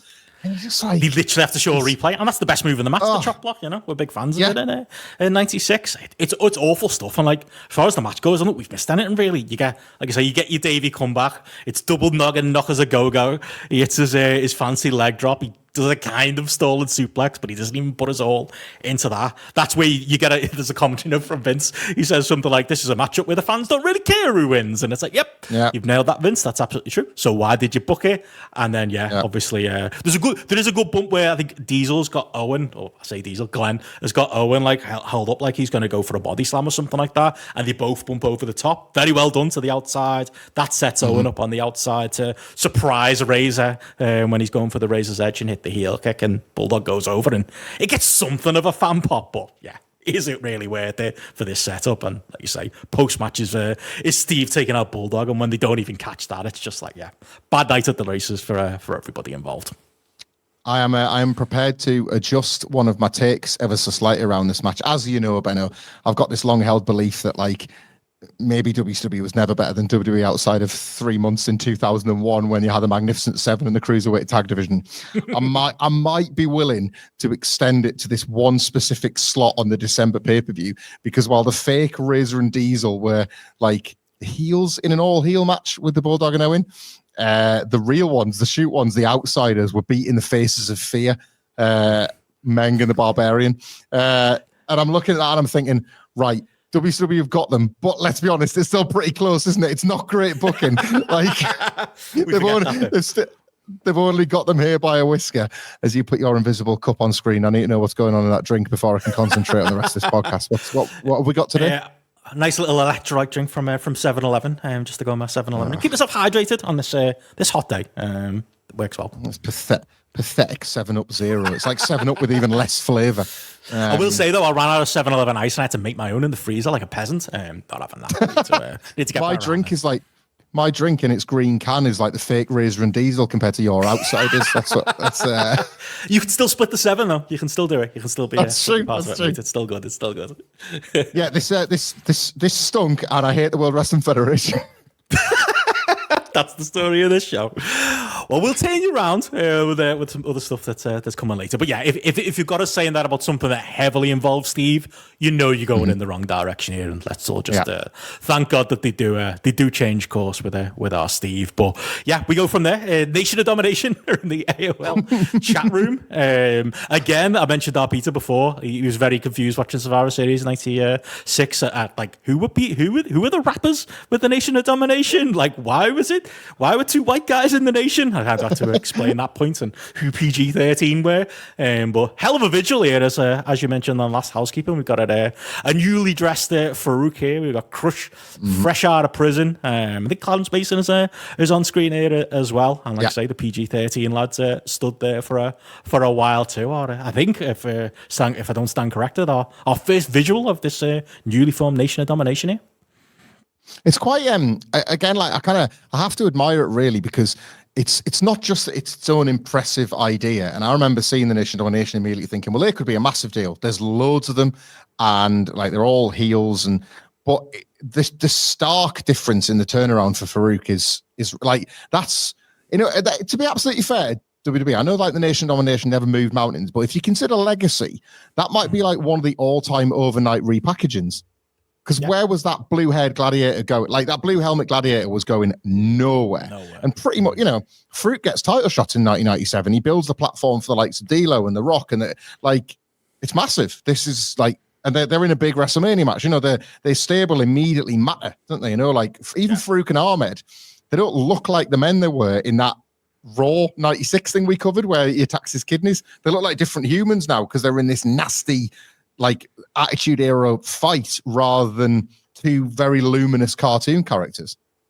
Yeah, and it kind of, again, it feels more of the time. It's Vince, like, we talked with Flash Funk, it's Vince McMahon's interpretation of the time, which might be part of why PG-13 are there and why Crusher's randomly in this stable. But, the proof's in the pudding, isn't it? People still clamour for it now. Like, literally, like, the Hurt business, the Hurt Syndicate, kind of came out of, like, a wish from people. Oh, it's doing a new Nation of Domination. And it was those lads pushing back and going, why should we be the Nation of Domination? Like, that makes no sense. It's 2025. What are we doing? But people still talk about it now. People still want, like, some variation of that to take place. So I guess that speaks to it. And to be fair, when I was a kid and I didn't know any better, actually I quite liked the theme too. Thought PG-13 did a cracking job on the rap. I used to use that in my music lessons in school as well. So kind of worked for younger impressionable 12-year-old Benno in 1996. But it's all window dress, and obviously we see them again in this next segment. For me to bring you back to the Fed, mate, and to get you going again, as the next segment features the Nation of Domination's perennial rival here, as we have the return of not only Ahmed Johnson in this next segment, tenuously almost injuring himself when he does a spring over the ropes, but doing so clad in it's got Michael Hamflett, if it didn't have USA written all over it, blue tracksuit here. What is it? What are you making of a luminous blue Ahmed Johnson here? There should be an action figure, am I right? Oh my God, he looks incredible. Yeah, like if you think that when you see Ahmed Johnson wrestle and he's not got enough like knee pads all over his body to hold all those muscles in place, he's also got street clothes that do the same job. Like his body is so compressed by what he's wearing. And then the icing on this beautiful blue cake is a massive bum bag full of gimmicks that just bounces when he flips over the ropes. Like incredible. He's not letting go of that for anybody, is he? That's got his flip phone in. That's got, well, goodness knows what else, but there's no way he's leaving that in the back. He doesn't trust anyone with that. That's coming with him. It's one of them as well, wasn't he? Like he wore red because the Bloods and stuff. Isn't blue the Crips color? Oh well, I don't know what's going through his head. He's Ahmed. He can wear whatever he wants in 1996, and he can also say whatever he wants in because, like, you can. Don't you feel like when you watch like one of these Ahmed promos, you can kind of see the half that's just him making stuff up, and the half that he's got notes from Vince at some point backstage. Like Vince has gone, all right, go out there and sell the fact that you've been on your ass, and like Ahmed comes out with like, ever since Farouk injured, what's he say? It cost him his car, house, and his girlfriend. Like it's like fucking hell. I don't know. Was he not getting paid by the Fed at this point while he was out injured? Like I know Vince loves a story, a rags to riches story. He loves making wrestlers homeless from Shawn Michaels on down, but fucking bizarre. It's all a roundabout way for him to talk about how the only thing he's got left is these fans, and he lives for these people. With Ahmed, bless him, he gets to the point eventually, but like. It's one of those Ahmed promos as well where half of it, I don't know if you're the same, I can't even pick up half of the words that he throws out here, but he's, God bless him, he's trying. And again, there's no substitute for charisma, I would say, and a great look, because all of it's over, regardless of whatever Ahmed does here and whatever Vince is whispering in his ear to say. Yeah, I wasn't surprised when they started that it was Vince McMahon specifically that was out there with him, because he just knew that if anything, if Ahmed like sort of tripped over his words or something wasn't necessarily received by the audience as well as you would like, you knew that like Vince would just repeat it or rephrase it in such a way. I think like you say, kind of saying that only lives to the people. He took quite a scenic route to get to that point. But he did get to it to the point where, like Farouk's pretty like near the knuckle and bilious in this new character, and how he sort of shows no like remorse and nothing but disdain about what he's going to do to Ahmed. And they do the salute and everything, and you just think that's like I say, it's quite a powerful act. But Ahmed's got that "you're going down" chant in response. So these feel like they sort of feel like two overacts. They sell this as like this is going to be happening at the Rumble, and you're thinking, good. I cannot wait. This feels like this payoff that I've been desperate to see. Like they had, I don't know, Ahmed versus Farouk had like genuine meat on the bones, and it wasn't just because like we talk about Shawn and Bret and Austin, and it does feel sometimes like the gulf between them and everything else is vast. I would say Ahmed and Farouk occupy that space in the middle. It's pretty solid, and they'd feel like big deals, and you need to see the fight between the two. It reminds me a lot of, we talked about Austin Pillman, where it's like, yes, okay, the gun's a bit daft, and okay, some of the like, in your home stuff is a bit daft when you look at it. I say with 2025 eyes, it got lampooned by WrestleCrap like the year later, but like the crux of it, like we were saying, the danger that Austin provides and Pillman's performance is great. And I feel the same about this. Like there's stupid stuff surrounding the nation. Like I say, Crush being there, PG-13 being there, and the Vinceisms that bleed into, Ahmed's promo stuff. But like some of the other stuff, you're absolutely right. Like Farouk calling Ahmed and Uncle Tom and all of that stuff. Yeah. And, talking about obviously the building up the Rumble match between the two that I did have to double check my notes. Does that match actually take place? It actually does. So that's good. There's a tick in their box. But like he's throwing in lines when they say the promised land, they say Farouk, and even throwing in by any means necessary, which is like, fucking hell, that's literally stuff people in the actual nation say. And he's using it like that closer to the knuckle stuff though. Like, and talking about Ahmed, like not being a proper representation of black culture and all of that. Like you can tell, I think that's the men involved. I think that's them involved making like that part of it really work, and there is something there. There is something a bit scary about the whole situation. There is something a bit like where you are sympathetic towards Ahmed and Farouk's going too far, but there's that little element of realism in there that grounds it all and does still make it compelling, despite the clown shoes that Vince has to put on everything. It's I guess it's no different, is it, than any wrestlers can get this wrong ultimately, I suppose, but it's no different when Farouk gets it right here, of that whole adage about the heel has got to believe that they're they're right and that they're righteous. And you totally buy that for the reason Farouk's so like, he's got no remorse for anything that's happened to Ahmed. You totally buy it. And you think, well, if I'm going to have to beat you up again, I guess I'll do it. And you think, is Ahmed going to be all right here? You know, you feel yourself wanting to get arm in arm with the babyface again. It does all the very traditional pro wrestling things. It uses this extra wiggle room that the performer's being given it uses it to great effect. I think that you're right. I think that Pillman Austin comparison is the good one. It's wrestling. There's always the potential for something to stumble like arse first over the line. But if they can just go right up to it and not, it's that perfect edge that you kind of want. It's like, I mean, I'm sorry to bring this comparison up, but it's like, remember in California Dreams when it was Tony the drummer, wasn't it, was having a problem with the kids from his past on the streets who come to find him, and Jake has to back him up and fight him off. Like, same thing in that story. It's like there's an element of realism and an element of like something very 90s they're trying to tap into, and then your Hollywood writers make it all a bit glitzy and make it not really, what is actually happening on the streets of the mid-90s. It's the same thing here, really, isn't it? Like, it's these anonymous streets that Ahmed and Farouk both come from.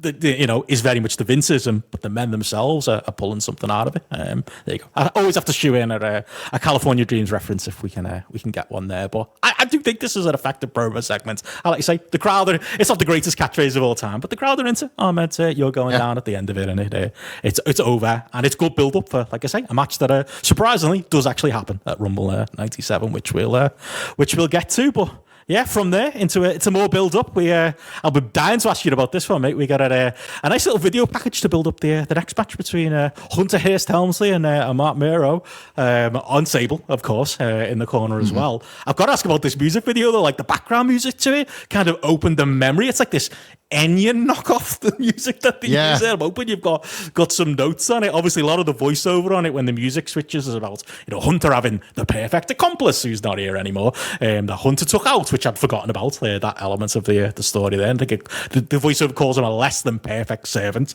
which we can get into as well. But yeah, my big note was the dramatic music behind this, and I don't know if it unlocked any memories for you. Yeah, it's that like sort of chanting monks thing that you would get on quite a lot of like, and it's funny because it appeared on like some pop and dance music in around 92, 93. So it stands to the reason that wrestling would get there in 96, doesn't it? Like that makes sense. Like, and again, they were going for I think what they were trying here was they were trying to like mesh, like awkwardly weld together the drama of what had happened with Triple H, Mero, and Perfect with the just how regal and how grand Triple H was becoming the character. It gets he's got like the Ode to Joy music for the first time with his entrance music. I wasn't asked that the first time. Yeah, they're trying to and it's a good tweak. It still doesn't get him over. Nothing gets him over until China and Shawn Michaels do. But like it's a good sort of shift from like a blue blood who's a coward who doesn't like touching wrestlers because they're pig farmers or whatever, to one of those like nasty rich people that probably like the Patrick Bateman who beats up a homeless guy on his way home. Like the kind of that's how they've tweaked what it is to be posh and rich ultimately. And I think that's part of the musical choices they make here. They're cheeky bastards with the Mr. Perfect stuff though. That clip of him taking out Perfect with the crate, which they obviously had happen on Raw so that they could set up the hooks, and then they spin it into be like, and when he was done with him, he dismissed his Perfect. Right, and it was like they've flipped the footage to make it. This was the plan all along, actually. Isn't Triple H great? And Mr. Perfect's a loser. Nah, come on. Like like Hennig didn't even. Like, so I remember this. Like, he didn't even show up in WCW until like the spring, did he? Because so like it wasn't like he could just turn up on Nitro the next night, as was the cliche at the time. He was gone for quite a while. I think there was to and fro, and I think if I remember rightly, it was Lloyd's of London stuff where I think he was trying to get the same payout that like Rick Rude got and all the other lads got, and he couldn't get it for whatever reason, and in the end he can get his $300,000. And I think the story goes he blamed Vince for it, didn't he? And that's why he was so interested in going to WWE at the time and making that money back in a couple of months, which he eventually did. But yeah, I think there was fight back from WWE side, wasn't there, trying to keep him through the year and trying to tie him to like a 90 days thing. But like even I was surprised. I ended up looking it up. I was like, well, when did he debut WCW? Surely it was like late on, but I feel like it was like, I think it was June 1997. I'm pretty sure. Like by the time he eventually shows up over there, so that's a lot of months out with no work. Because he's initially brought in like, and he's helping. Well, he's theoretically going to help the Horsemen, but then he turns in the War Games match, doesn't he? So like that's his big bow, I guess, is in that summer. So yeah, I just thought like this was so them of the time, like the little digs to anyone that, like, dares leave the company or dares leave for WCW or whatever. It's just, oh, well, we've got the footage of Triple H attacking him. It was on telly a month ago, but they'll believe it if we lie about it in a video package. That's all you need to do. Hey, they fooled 2025 Benno, so maybe there's some logic to that in there as well. And speaking of 2025 Benno, mate, as we get into the match, obviously we've disagreed about the previous iteration of this match, and maybe even disagreed a little bit about Hunter in these mid-90s matches, mate. And let me tell you, we're about to agree entirely. As this match starts with some interesting little technical exchanges behind the two. You get a nice little short Mark Mero shine that we can obviously get into as well. Get a bit of back and forth with Hunter using a Sable on the outside, using the ring steps. And then the bit that I would like to talk about is the crushingly boring 10 minutes of heat that we then get in the middle here. That is substituted for back work, I think, is allegedly what Hunter is doing here. Like, this is the most, like, believe in the smell, but, you know, like in the smell of his own shit, believe in his own bollocks, whatever idiom you want to use here with Hunter in the mid-90s. He takes fucking control of this match, and it is not better for it. There's some fleeting moments that we can get into with Mero as we get going, but my God, I think this is the Hunter you hate from the mid-90s, and it showed flashes to me of the Hunter I would grow to hate in the 2000s. This one, yeah, we're on the same page here. Like, this is not just the Hunter I hate. Regrettably, this is the Mark Mero that lots of wrestlers talk about. Like, I've never wanted to subscribe to that theory that so many of them have, which I've always believed is down to jealousy because he had a guaranteed contract. But his name was mud to so many wrestlers. And then you watch this match and you're like, not just, oh, well, they're right, but does Triple H know that that's the locker room scuttlebutt? And is he kind of forcing Mero into some weird positions? Like, there's two in particular in this match. They screw up an arm drag sequence, and it's like, I've never taken a bump, but you have. Like, it's a fairly rudimentary back and forth, and they just crumple into a heap off an arm drag.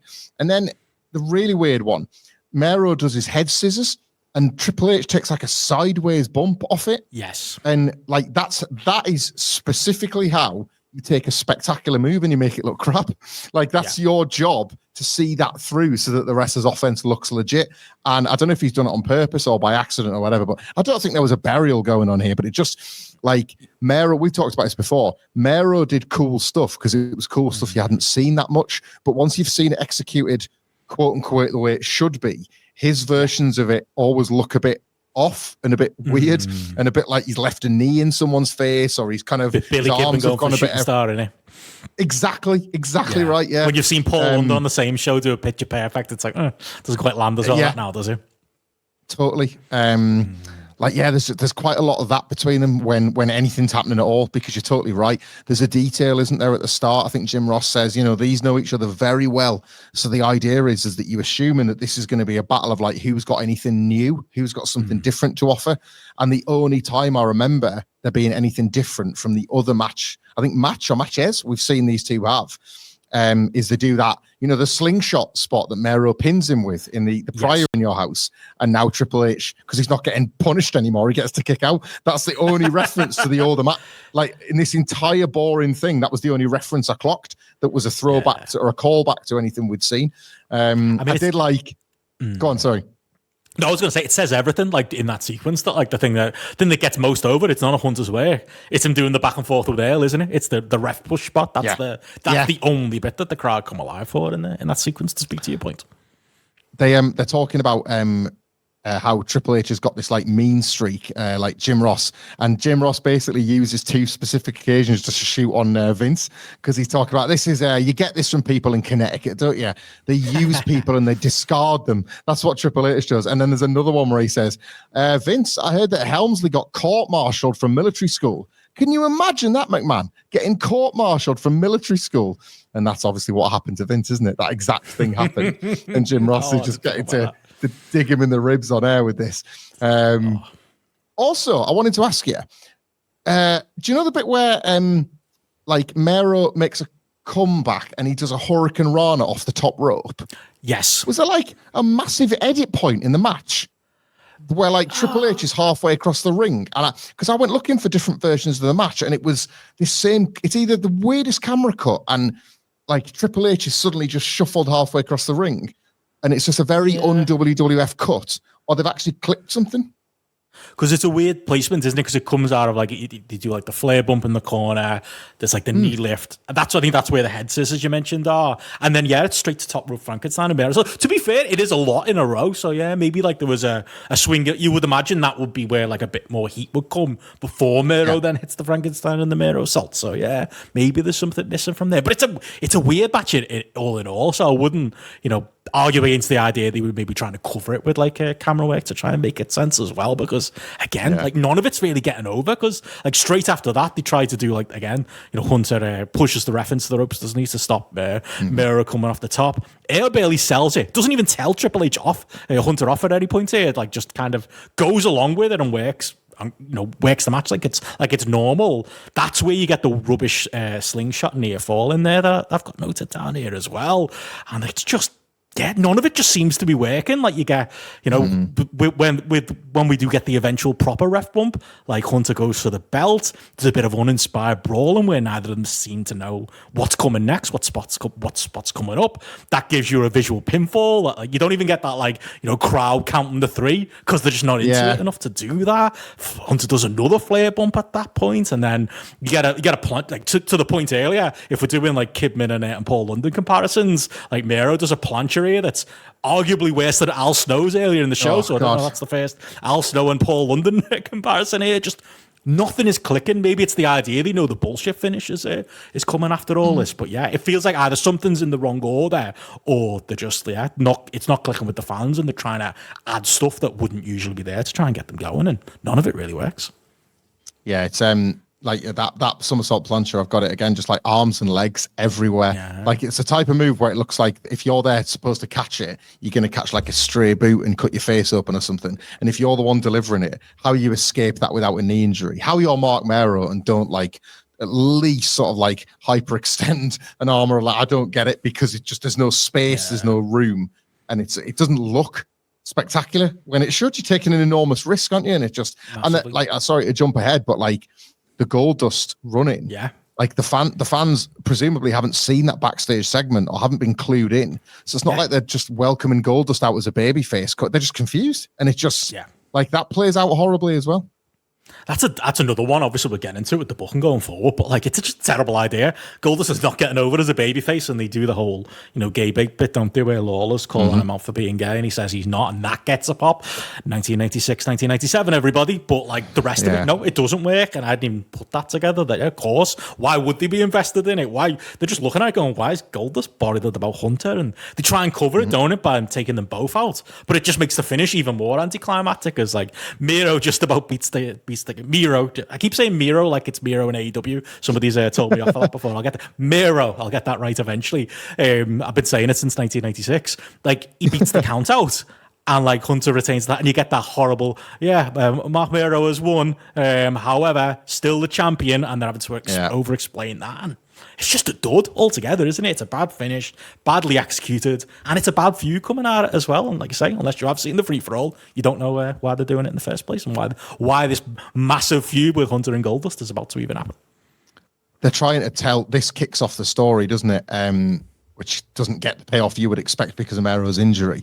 But this is where Sable's just like, yeah, we did it, we won. And Mero's livid because he's won by count out, and he's not won the title, and he steals the belt, but he's not the champion, all that kind of stuff. This would trigger them rowing on screen and them arguing with one another. And that, like, I'm jumping ahead, but it's not stuff we'll particularly cover. That would follow up by Sable showing a bit of intensity for the first time in like a TV match she has with the Undertaker, where like she kind of kicks the Undertaker and it's like, Mero and Sable, they're back on the same page, and it's a more angry, violent page. And then bang, Mero gets injured, and as a result they kind of drop all that, and then when he returns he's the boxer. So this is all insert, it's what they would do, everything's in service of something, which is good, but this was kind of the worst way to get this going, really. And I'll miss Mark Mero's pyro as well. those million Catherine wheels at this. Like I don't. That was one of the last good things he had going for him. I think they did as well. You know, even when the Fed's bad, it's still the Fed. It's still the best. Like they're talking about how like Mero's in a bad mood tonight. You know who else is in a bad mood? Bret Hart. And if he lets his mood get out of control, maybe he won't win his title. And you're just like, yeah, you're all right. You're the recognized market leader for a reason. Yeah. I'm just sad on the Mero front. I'm just sad that it's like, we started like this journey going, they're all wrong. He's actually good, this Mark Mero. And they're getting to the end, they're going, he's not too called Scorpio, though, is he? He's not even Al Snow. He's just Mark Mero at the end of the day. I think we bought the propaganda maybe by the end of things here. But just a bad night at the office for all involved, which takes us to a backstage promo we have with old Psycho / softball Sid, fresh in his definitely a hat that he'd wear for softball season, I'm guessing. The backwards white baseball cap look here. Talks about connecting the dots. Claims he talks about he beat Shawn, so he's going to beat Bret just as easily. It's very much your token Sid stuff here, but hey, he's the champ now, so everyone's coming for him. I felt like I was, that meme where like you've got to hold, like there's the screaming girl ready to fight and all the friends are holding her back. Like I felt like as soon as he said, and if you've got any questions, just ask Jose. And I'm like holding Benno back. Leave it, Benno. He's not worth it. He's comfy or precious peanut head. You know, like that. We're nearly there. We're nearly there. Shawn does at this point. I think we'll get there. Yeah, January '97, and we're done. And Shawn looks very much done already at this point. Should we call the next housekeeping Jose keeping? Because it really is our farewell to the man himself, isn't it? We'll do a full recap. We're not watching any of his matches from the 50s or whatever they were, but we'll watch the promo segments. We'll watch him walking out with Shawn in his, again, very Hans Moleman-esque gear that he wears at points there as well. Could be a fun retrospective in it, maybe. Maybe we could, but yeah, Sid reminding you there why, he's very much a placement holder, champion at this point in the Fed, and obviously more interesting things that are happening with Shawn and Bret, but more on that later. Coming up next. Sorry. But this is relevant, I promise. To put over just how dreadful the production was on this show, right before they cut to Sid, for, well, theoretically no good reason, the camera just shows an exterior shot of the building, right? Now, if I was going to sort of be generous, I would say, they're wanting to just establish that that's there. Imagine if that might matter later on, that this building's got that unique water feature. But I'm not feeling generous. I genuinely think they had that camera set up for knowing what's to come, and somebody just cut to it by mistake. So we've just seen the moat before the big reveal of it. Like, I think they've had a shit show all night. I don't know who's on the headset. I don't know who's like making the production cut. Like, it feels like everyone's off. Maybe for Christmas once holidays. In his awful, greedy, selfish life, Vince McMahon gave his regulars a Christmas break. Because the agent in it does, doesn't it? Like the hallmarks of the WWF, the recognized symbol of excellence, they're just missing. Yeah, massively so. And like I to be honest, I'd do that in my old work. You know, where you'd have a day where you each went at the races and you didn't fancy it. I'd usually spend that afternoon doing Benno and Hamflett in your house logos and other such homework for this show. We've all been there. Maybe somebody at the office was having like, fuck it, Vince doesn't give me paid holiday. I'm taking my paid holiday today, and you get a half-assed attempt. And like I say, that takes us into this next match where like I'm getting like retro vibes to like early Benno and Hamflett in your houses, because as well as a bang average undercard here and some very non-late 1996 gimmicks and people up and down the show, an Undertaker gimmick match, what does that remind you of? Some of the earlier In Your Houses we've covered. As I'm presuming, I haven't read it, but like maybe Vader being gone shuffled things around, and that's why Terry Gordy gets to stick around longer than he really should. He is the executioner, because I don't think anybody was asking for this Armageddon Rules match, the one and only that they've ever done, and there's a good reason for it. But nobody was asking for this feud either, were they? Obviously, we taught it Buried Alive when he first turned up, and it felt literally, without the pun, felt dead on arrival then, didn't it? The entire gimmick, and never mind trying to stretch it out to this match here, and whatever they're thinking with the match structure. Last man standing, you've got to have a pinfall, and then it's last man standing / you've got to can't get up after the 10. They do the best to try and explain it, but I remember reading it as a kid in 1996 in WWF magazine, trying to get me head around what it was as well. Like, even that's a layer too far, and we're gonna get into the match and everything they put into it. Like, what an Armageddon match was isn't exactly what it sounds like on the tin. It's a slew of bad ideas here, and again, very much holding pattern Undertaker stuff that we've seen multiple times through this mid-90s period. Indeed. There's one element of this match that I sense we're both going to be full of joy, if not praise for, when we get to it in a second. But I just want to say, how dare mankind be so fantastic that there is now approximately 4 to 6 months of audio and video that is preserved on the internet forever, where Benno and Hamflett praise the Undertaker, because Mick Foley's genius has had us both kind of like doing backflips for the dead man for the last few months. What did Kenny Omega say recently? Doing splits on it, like this repackaging of the character. Like I can't believe I'm saying this. We went into that. Fair play to Mark here, right? This is a man that you can see it in his eyes. He's gone to like a lot of trouble to get over this hump and use Mankind as a fresh start, get away from the purple gloves and kind of the worst era of this character, even if you're a fan, and I'm not, but like the worst era of this character. And you can see it in his eyes. He's walking out here going like, how the fuck am I back in one of these? Look at me. I'm repackaged. I've lost a bit of weight. I've changed my look. Me and Mick have been kicking the shit out of each other all summer. Like, remember, was it Buried Alive where he walks to the ring and walks through the center and does set the lights up? I love the Undertaker. How has this happened? And then you get the gear and you get the all the changes and everything. And then and he's there pretty quickly, but like until Mankind shows up and salvages this one as the third man, you can see it in Mark Calloway's eyes. He's like, Vince, you owe me one for this. Like, this is not what I had in mind when I completely rejigged my entire gimmick. Even then, though, like, because obviously, Execution is not at the races. Terry Gordy's not at the races. Like, he shouldn't have been there. Like, there's literally, that's the line from Vince on commentary. He just goes, that vacant look from the Executioner. It's like, that's because Terry Gordy just doesn't want to be here either.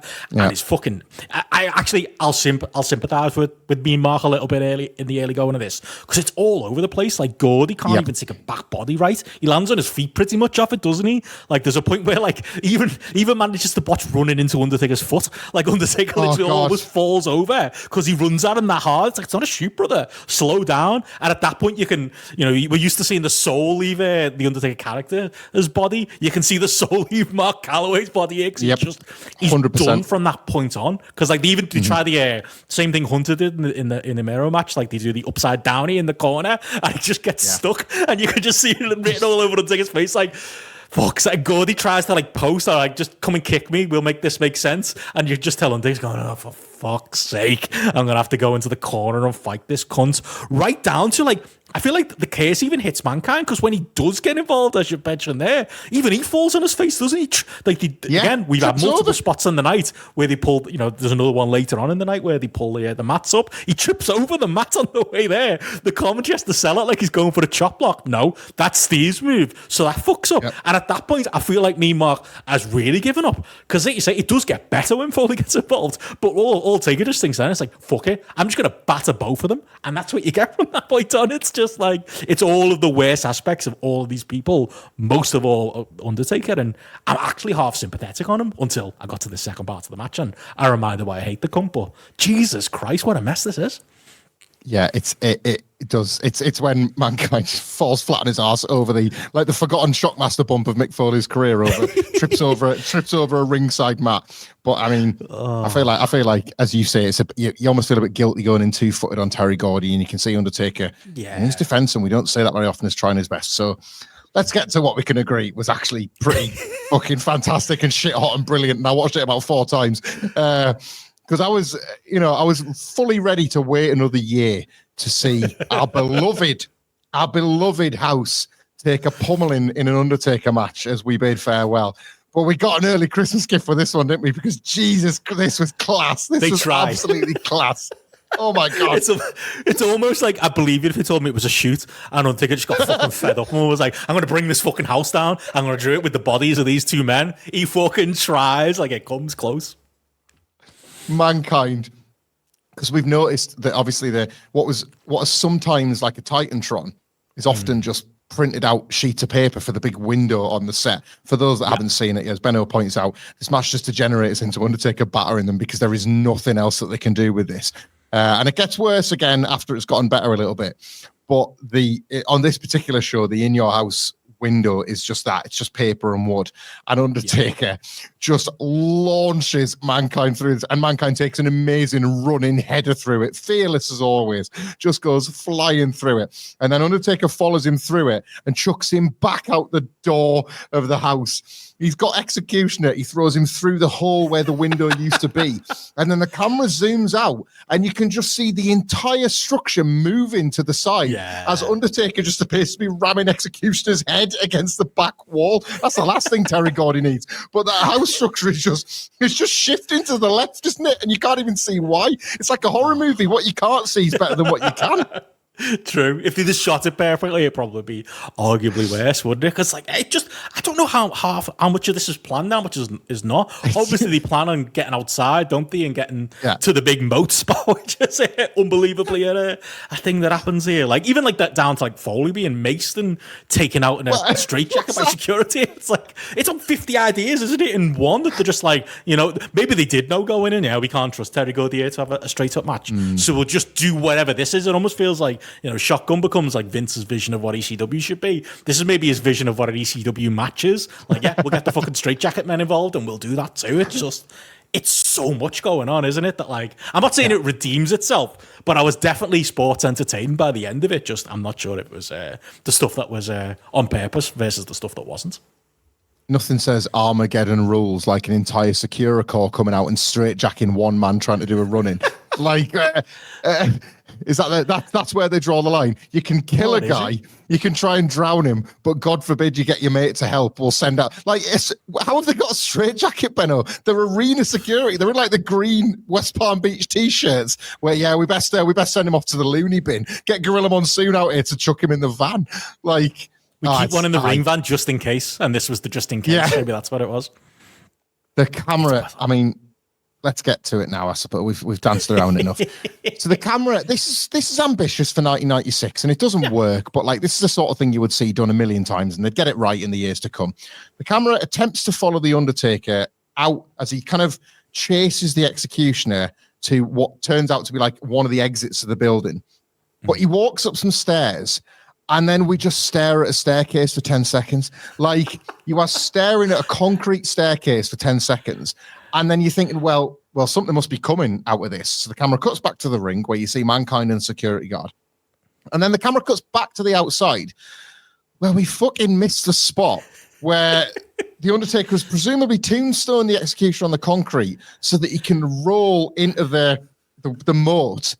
But all you see is the Executioner rolling down a hill like one of my kids on a grass bank. He just looks like he's having a fun time.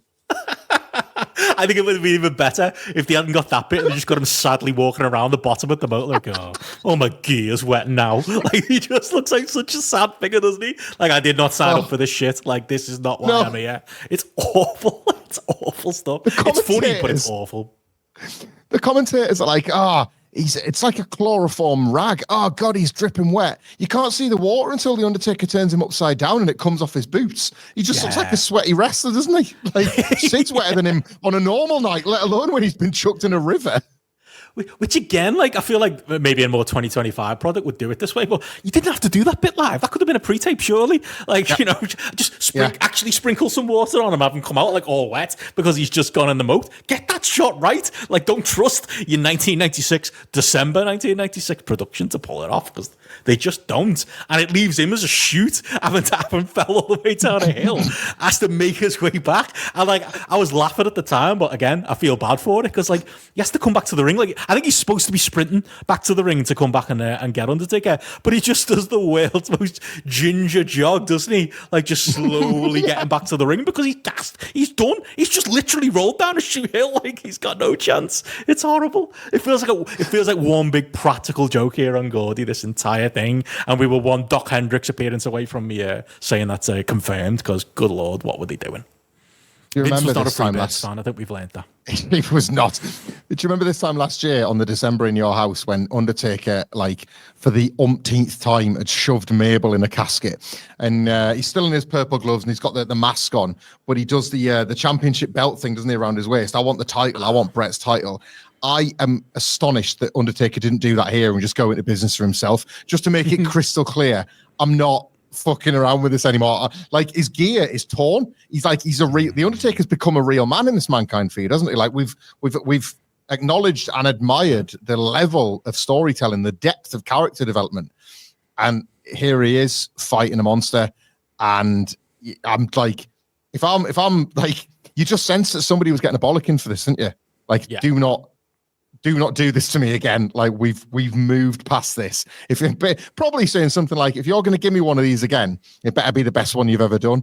And then the next time they do it is Kane. So you're like, well, all right, fair enough. Like, yeah, they kind of landed right with that one. But after this, if you think about it, if you track who he's feuding with, it's serious stuff from here on out. Like, he becomes like a top guy mixing in with top guys. This is it.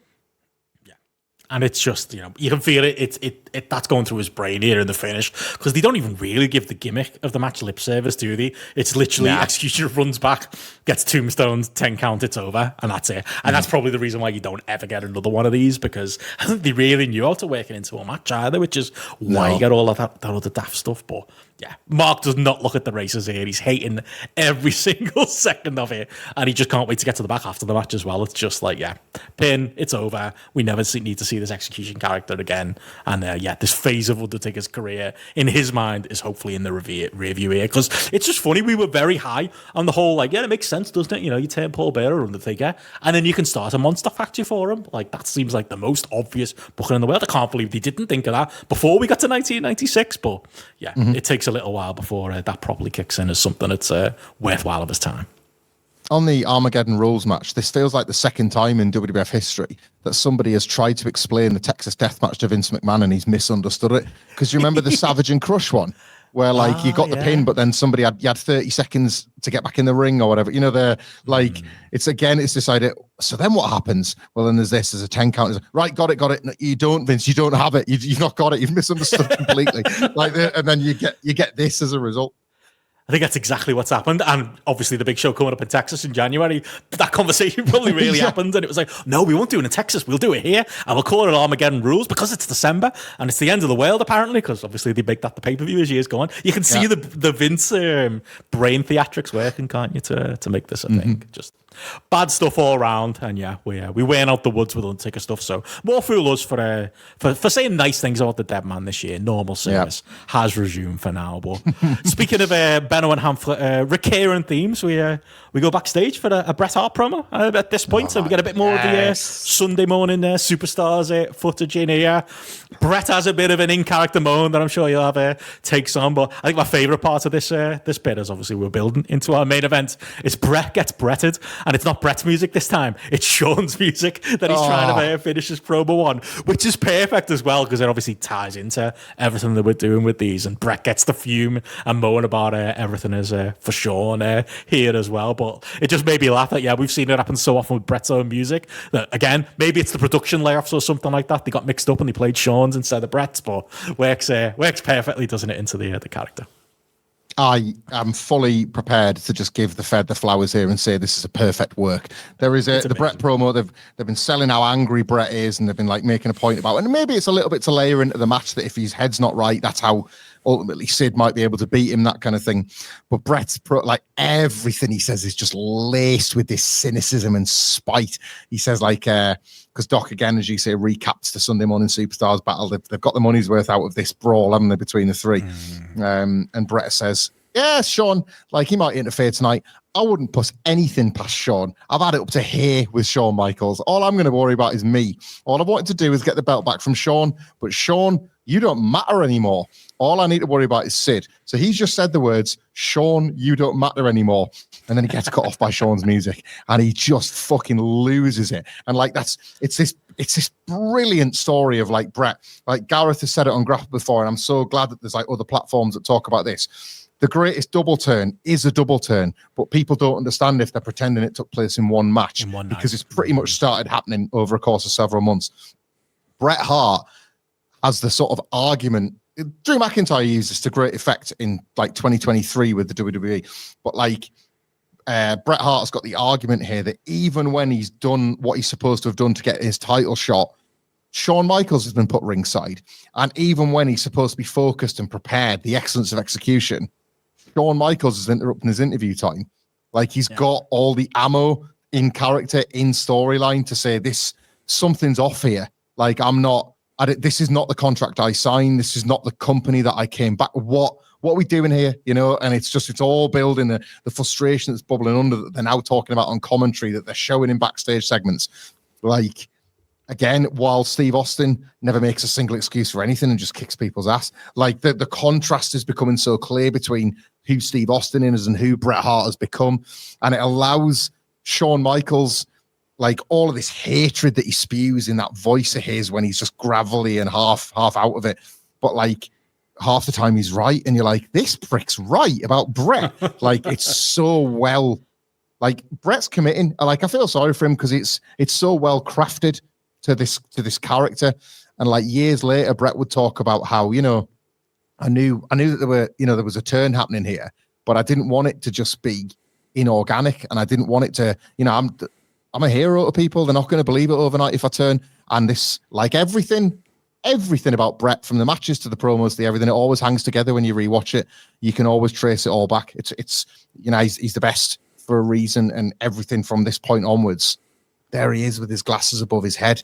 He's not looking like Cool Hand Luke, is he? He's stressed. He's not quite fully dressed in the promo. It's like this has not been his day. This is the last kind of prep he wanted for his world title match, and he's rattled before he's even gone. He walks out the house, and the house is a mess. And that, like, to me, is symbolic of the Fed is a mess now. He's like, he leaves in March, and Shawn makes such a mess that the second he walks out In Your House, it's not even a fully constructed house anymore. And I've got Shawn Michaels at commentary running his mouth while I'm doing my entrance. It's just like nothing is the way he would have wanted it. Nothing is the way he would have imagined it. And I just think that's so perfect. It's Jim, the match is a load of shit. But, it's as a storytelling engine, it's perfect to me, this. It's quite funny that obviously your reaction to that is this Shawn cunt is right about Bret. The reverse is true for me. This Bret cunt is right what he's saying about Shawn, and you're getting that from both of them. And that's my only hang up with the story. It's like, luckily you have a generational babyface in the making here, in Steve Austin in the background here, but like they are both still supposed to be babyfaces, Bret and Shawn, and they're both just getting more and more unlikable. Like I say, I wasn't sure. Like Garrett's made that point a million times. Like, okay, so where did it start with Bret leaning into the heel stuff? And you're absolutely right. You have to say it starts here because like his reaction to the Shawn theme playing and his fume around it is so heelish that if he wasn't eventually going to turn heel, it just makes him an unlikable character, doesn't it? It does make him the bitter old man that Shawn is kind of truthfully painting him as. And like I say, Shawn comes off worse as well because of the petty things he's saying about Bret as well. Does it make me want to rubberneck it and see them fight more? Yes. So I guess that's the point. But yeah, if you weren't turning Bret heel, good lord, were you there undercutting both of them here? So yeah, I'm guessing it's part of the genius plan overall, isn't it? It's certainly something, as well as talking in the contract talks about like, if Hogan comes back to the WWF, I can pin him, right? Isn't that one of the things that Bret agreed with Vince? I feel like in there was probably a conversation of, well, where's my role fit? I guess I'll have to be a heel, which, again, he talks, publicly about fighting against, but I think there's part of me that's very much leaning into it. And he gets to air his very real gripes against Shawn, even in this early stage, and gets to be right about everything. So I guess it was an easy layup for him too. I know that all of our notes here will be full of Sean's quotables because the match doesn't exactly leave there's two breakdowns of the match and the commentary. Oh my God. Like, I don't know how we're going to address this without, we'll just share them out, I guess, like play tennis with Sean's best bits. Shawn gets to the ringside, glasses and stubble. Jim Ross says, his honesty is refreshing and he'll be candid. Yeah, you don't know the half of it, Jim. And Vince. There's a reason he's wearing sunglasses too. Not half. We saw that in the dark match. Like Vince, in one of those rare cases where he sort of accidentally dares to back Bret over Shawn. He says, it's loud out here. It'll get even louder when the Hitman's out here. Shawn cuts him off. Doesn't get any louder than when HBK's out here. Nope, no way. Like Bret's coming out. Great. I suppose he's the one from which all of us will be judged. The high and mighty Hitman. Hail Hitman. Yeah. So I'm getting hot here. I get like, oh my God.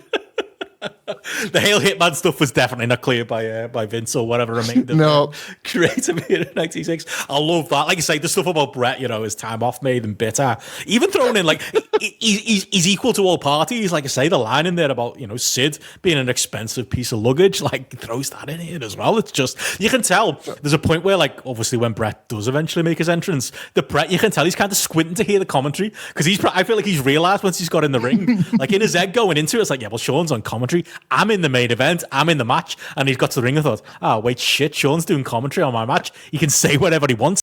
What's he say about me there? What was he saying? You can feel like he's kind of leaning over to the desk because he wants to hear it as well. And like, I guess that is a selling point to this massively. Just classic. I mean, classic hypocrite Shawn. There's the luggage line. I mean, let's be straight here. That's one of the greatest moments in WWE history. Calling Sid a piece of luggage while he's main eventing a pay-per-view for a title and selling a fight for the Rumble. But he says, like, there's other guys carrying him here, carrying him there. Sid is a zero, my hero. And Lawler gets in a pretty good zinger. He says, I'd say Jose Lothario's a pretty big piece of luggage. And Shawn immediately flips it and says, God forbid some of us want to give back to the business. It's like, you piece of shit, mate. Like, you agree. If we got you private in a room, you'd agree. Brilliant, man. Just brilliant. And then, like, really lovely psychology of the match. Sid goes to, like, sort his knee pad out, and Bret attacks from behind. And that's a callback to the brawl they'd had outside the building where Sid had attacked from behind.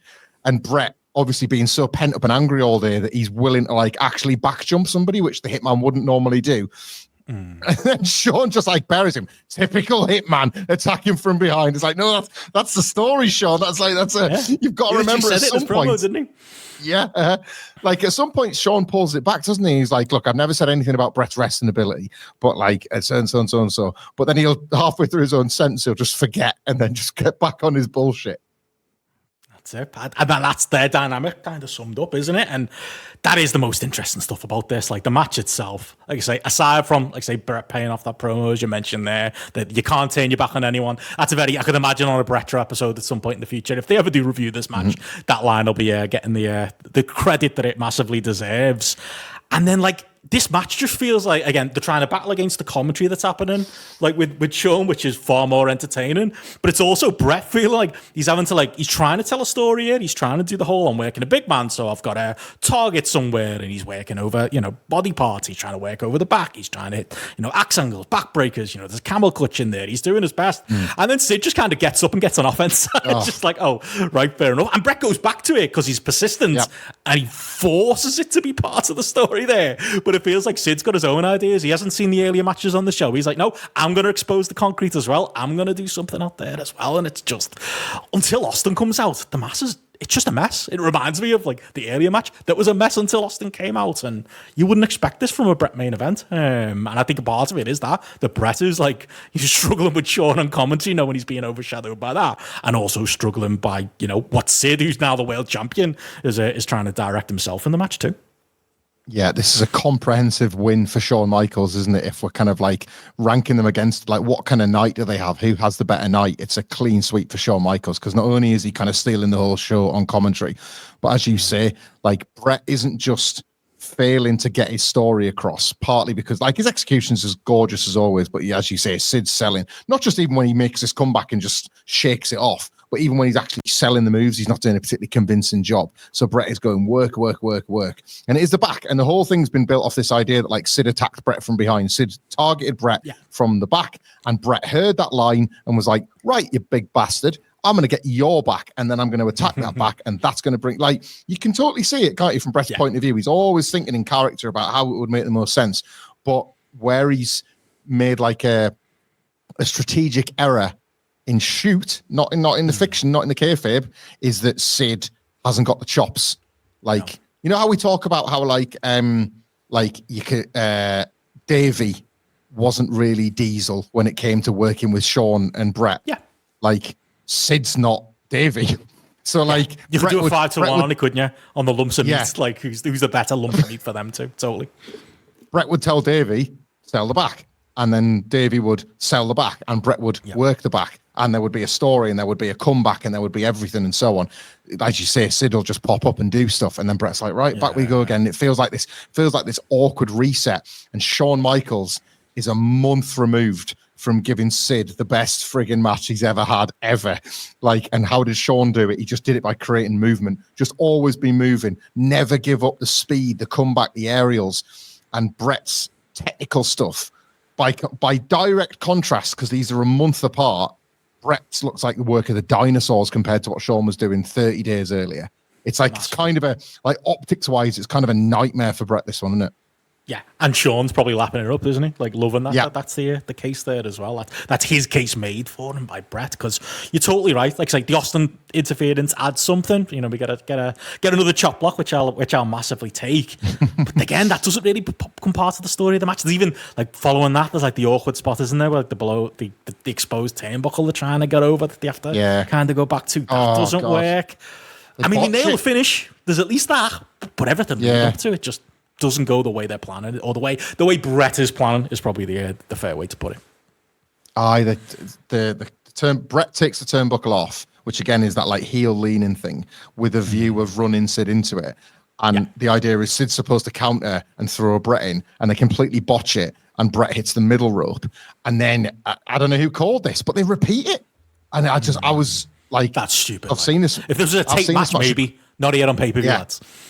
I've seen this a couple of times, and I was genuinely shocked to see them repeat this, because I'd never remembered that. Like, that's very un-Bret, isn't it? It almost feels like, well, I've got to get what I can. This spot is necessary, and I can't think of another way to get Sid there, and we need to get back to where we were, so we're just going to do this again.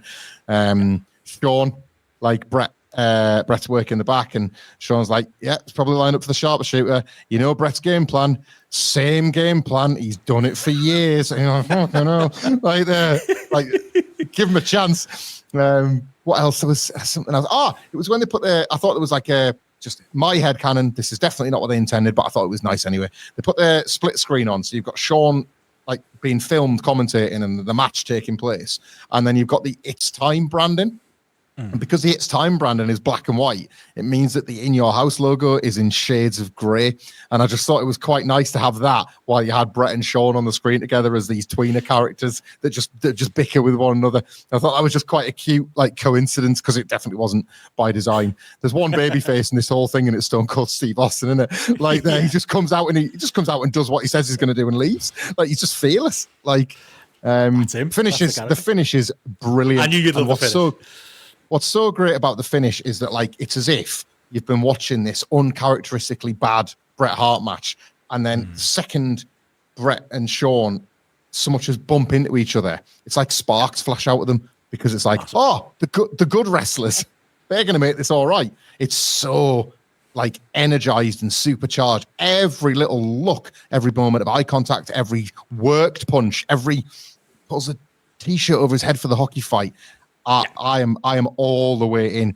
We talk about like Shawn sort of been selling him versus Bret for the Rumble before we knew that Sid was going to win. They are selling the shit out of a WrestleMania main event here. Like I can't fault that, even if you have to sit through this turkey in order to get there. But it's because of who's involved, isn't it? Like, despite like the real life issues, like it reminds you of, you know, the chair shot with Undertaker the year later with Shawn at the as the ref. It reminds me of that, because it's the placement of everything is like clearly the work of two all-time workers, because like they cover every element of it, like you say there with all like the little points there. Shawn is justified in getting up on the apron, isn't he? Like they set that up perfectly. Yep. He's the right man in the wrong spot. And everything is built up to do that perfectly. Like he's also got the plausible deniability, because obviously that's what causes the finish. Bret hitting Shawn, and you can say Sid meant it, but that's a side note to the story. Clearly, Shawn didn't mean it, because he takes a bump too. It's the perfect way to like add an extra bit layer to this, and it's like, okay, they've been talking shit about each other, but really there's still the two top baby faces, and clearly there's no respect there on Shawn's end, clearly there's no respect there on Bret's end, but like as athletes they're still top guy baby face types, but like you needed that igniting moment, didn't you? And the way they do it is very consistent with both of their characters, and the timing of it is absolutely perfect as well. Even for Sid's part, who just kind of has to stand there, doesn't he? And, grab the powerbomb and hit it. It's like, I can imagine him backstage going, so I'll just wait and I'll hit the powerbomb. Perfect. Great finish, lads. Brilliant. Won't do we play softball later? But like the good parts of it are very clearly Bret and Shawn, aren't they? And that sums up this main event match/segment, which is really what it is at the end of the day. They do sell it very effectively as well. Like it's the commentators put over Sid beating Bret and Shawn in a month, the same way that like Chris Jericho put over beating Rock and Austin. It is seen as this like the commentator is basically telling the fans, stop considering Sid the third wheel or a faker. Look what he's just done in 30 days. Like, that's Bret and Shawn. There is nobody bigger to beat, and he's done it consecutively. Who are you to argue that he isn't the master and ruler of the world? It's bollocks, but I can't fault. This is what a wrestling promotion is. You know, if you've got a lie, you tell that lie so loud that people start to believe it's the truth, and then that's how you sell tickets and stuff off it. So I don't mind it not being true. That's what you do, isn't it? If you're trying to get a guy, the work they put into Sid, and to Sid's credit as well, as you say, his ability to be there, charisma and all, is just about enough. Like, a bit like how Austin in real life benefits from Bret and Shawn getting out of the way, Sid's benefiting from Bret and Shawn not being able to get out of each other's way. There's a benefactor. They can't get their eyes on the prize, and Sid's like, I can. I'm all business, and he's the champion. And then eventually, for us to get into 97 and 98, you want Sid to be out of the way entirely, which eventually he is, and like all of it kind of fits together, doesn't it? It's perfect. But like, I love the way we got, like, obviously Sid as clean as you can kind of get when obviously with the Shawn assist. But I love that that's not our focus post match. Our focus is Bret getting one in on Shawn. Like, this stuff post match is just like, Shawn's selling of it doesn't feel like selling. Like, Bret seems legitimately angry, Shawn seems legitimately angry, and this is the massive positive part about putting two people together in like segments like this who truly fucking hate each other. You can believe it. You can believe that Shawn is embarrassed by Bret. You can believe that Bret's probably half embarrassed by Shawn there as well. And that real needle being the thing to focus on at the end of the night is the thing you do want to focus on at the end of the night, because really that's the most interesting thing going on in the company at this point. Absolutely. And I think as well, like, I don't know if you were thinking the same as this, but as the show was coming to an end, were you sort of sat thinking, right, is this worse than In Your House 4? Is this the worst In Your House we've ever reviewed on this podcast? And I can't decide, but like, I remember that show ending, remember with the Bret and Diesel brawl, where we'd have to sit through Diesel and the Bulldog. And again, it ended with this like really strong brawl. It had this one little tiny, that's pretty good. That's pretty good. But like, I think the show's worse, because if you look back at In Your House 4, Shawn gets beaten up by like 50 Marines. Diesel and Bulldog only learn that they can't work with each other when they're sat there in the middle of a main event. Like, they're quite a... That's Vince throwing the headset off going, you know, fucking horrible, whatever. That's something that had quite a low ceiling. But look at what we talked about in the last Housekeeping. How have you knocked out a show this shit when clearly the momentum is with you as a you're starting to oil the machine again? What's this? Yeah. What is this crap? Yeah, it's probably up there with 4, just because, like, it's, again, even when we've had all the bad shows, we've gone, yeah, but there was this match. And sometimes it's like, yeah, but there was this potential match of the year contender when you talk like Shawn and Jeff, or you talk Austin and Savio Vega, which, you know, save that one. This doesn't even have that, does it? All you've got to save it is the end angle. And yeah, I'm not sure if that's quite enough. I think maybe it just about maybe ties with 4, but yeah, being fresh in the memory, this was rough. It really was. I think you know why this is worse. You've nailed it there. It's because of all the optimism of everything that's going on around here. Because we know 1997's coming. Because all those TV angles we're watching before and after this are so hot and so exciting. I think there's a bit more of an excuse for it in 4, isn't there? And there's just no real excuse for it here when everything else is going on. It's so much more exciting. It's a dud of a show, unfortunately. It's one that, like, normally we say to people at the end of these shows, don't you? If you've just listened to us, go back and watch this, go back and watch that. I feel like if you watch the promo packages with Bret and Shawn, both before and after this, you're going to get the crux of what's worth seeing on this show, really, aren't you? And maybe you are, to sell our podcast, better listening to us than watching this thing yourself. No, absolutely. I can't in good faith recommend anything outside of the obvious. That does sort of lead, can we tick off the dark matches while we're on that? Got to. Subject? I was going to go there. Oh my God. I reckon we're going to say the exact same thing about both of these matches. But yeah, we get dark matches here. And to be fair, this is a positive versus In Your House 4. Off the top of my head, I can't tell you what the dark matches are there. I'm just assuming one of them is Undertaker versus Cameron Mustafa in a coffin match. It probably wasn't it, if we're all honest with ourselves? Like, I was excited going into this, going, oh, well, at least, you know, bit of Steve in the dark match there. You know, he's come to work, so why not put him in a match with Goldust here? Shawn and Mankind in a match in the dark matches. That's very exciting. And yeah, I feel like I came out of both of these, mate. More talking about the kip of two people in these two matches for two very different reasons. Can I just ask you the question firstly in the Steve Austin Goldust match? Why is Stone Cold Steve Austin naked? Like that's a call, isn't it? I know we're on the brink of like the Attitude Era in 1997, but like to come out complete bolloco is quite a shock to the system, really, isn't it? You know, what a thing to say. Steve Austin nude in 1996. We've only talked about Shawn Michaels posing for the girly books. Why was Austin doing it in a dark match? God, for what Benno is referring to here is that Steve Austin had the temerity to not wear wrist tape, and that disgusts us because it looks honestly as if he is completely Billy Bollico. Like it's horrible. There is something about it'd be like 80s Hogan not having wrist tape on. Like what's going on there? You know, it's just like there's something uneven about it. I did like. Did you see Austin walk into the ring and he does the sort of the Hollywood Blondes thing as if to say like he did the camera thing, yeah. It's dark, but keep the fucking cameras on Steve Austin. That's I love that. Like and then he's doing the kissy faces to Goldust when the bell rings. Grabs his ass, doesn't he? He does. We have to mention this. What is going on in this building and with these agents? It's another bad match, isn't it? Nothing happens. This Goldust character. There's no heat for any of it because if anything, they'll cheer Austin from time to time. They'll cheer a stun gun. He mule kicks him at one point and gets a big pop for that. But the whole match has worked where Goldust is trying to get a babyface character off before the babyface turns happen on TV. So what else did they expect? I thought this was pretty dire. It's another sign of the times for me as well, and that I don't want to draw too much from this just dark match, but like we've been talking about, the TV's really hot and the pay-per-views, at least in your houses, aren't right now. I think Austin, is obviously caught on in certain towns. You look at Survivor Series, you look at, some of those Raws that we've gone back for. We're still early days. This made it clear to me. I don't know if you had the same note, but his music hits, and it's just kind of here comes Stone Cold Steve Austin. That's basically the job the ring announcer does. They really don't put much effort into it because it's a dark. So I get it, and that's why Austin doesn't even bother his ass to borrow some white wrist tape from somebody. Maybe that would have looked a little bit better. But there's barely a peep when he comes out. There's a bit of a pop.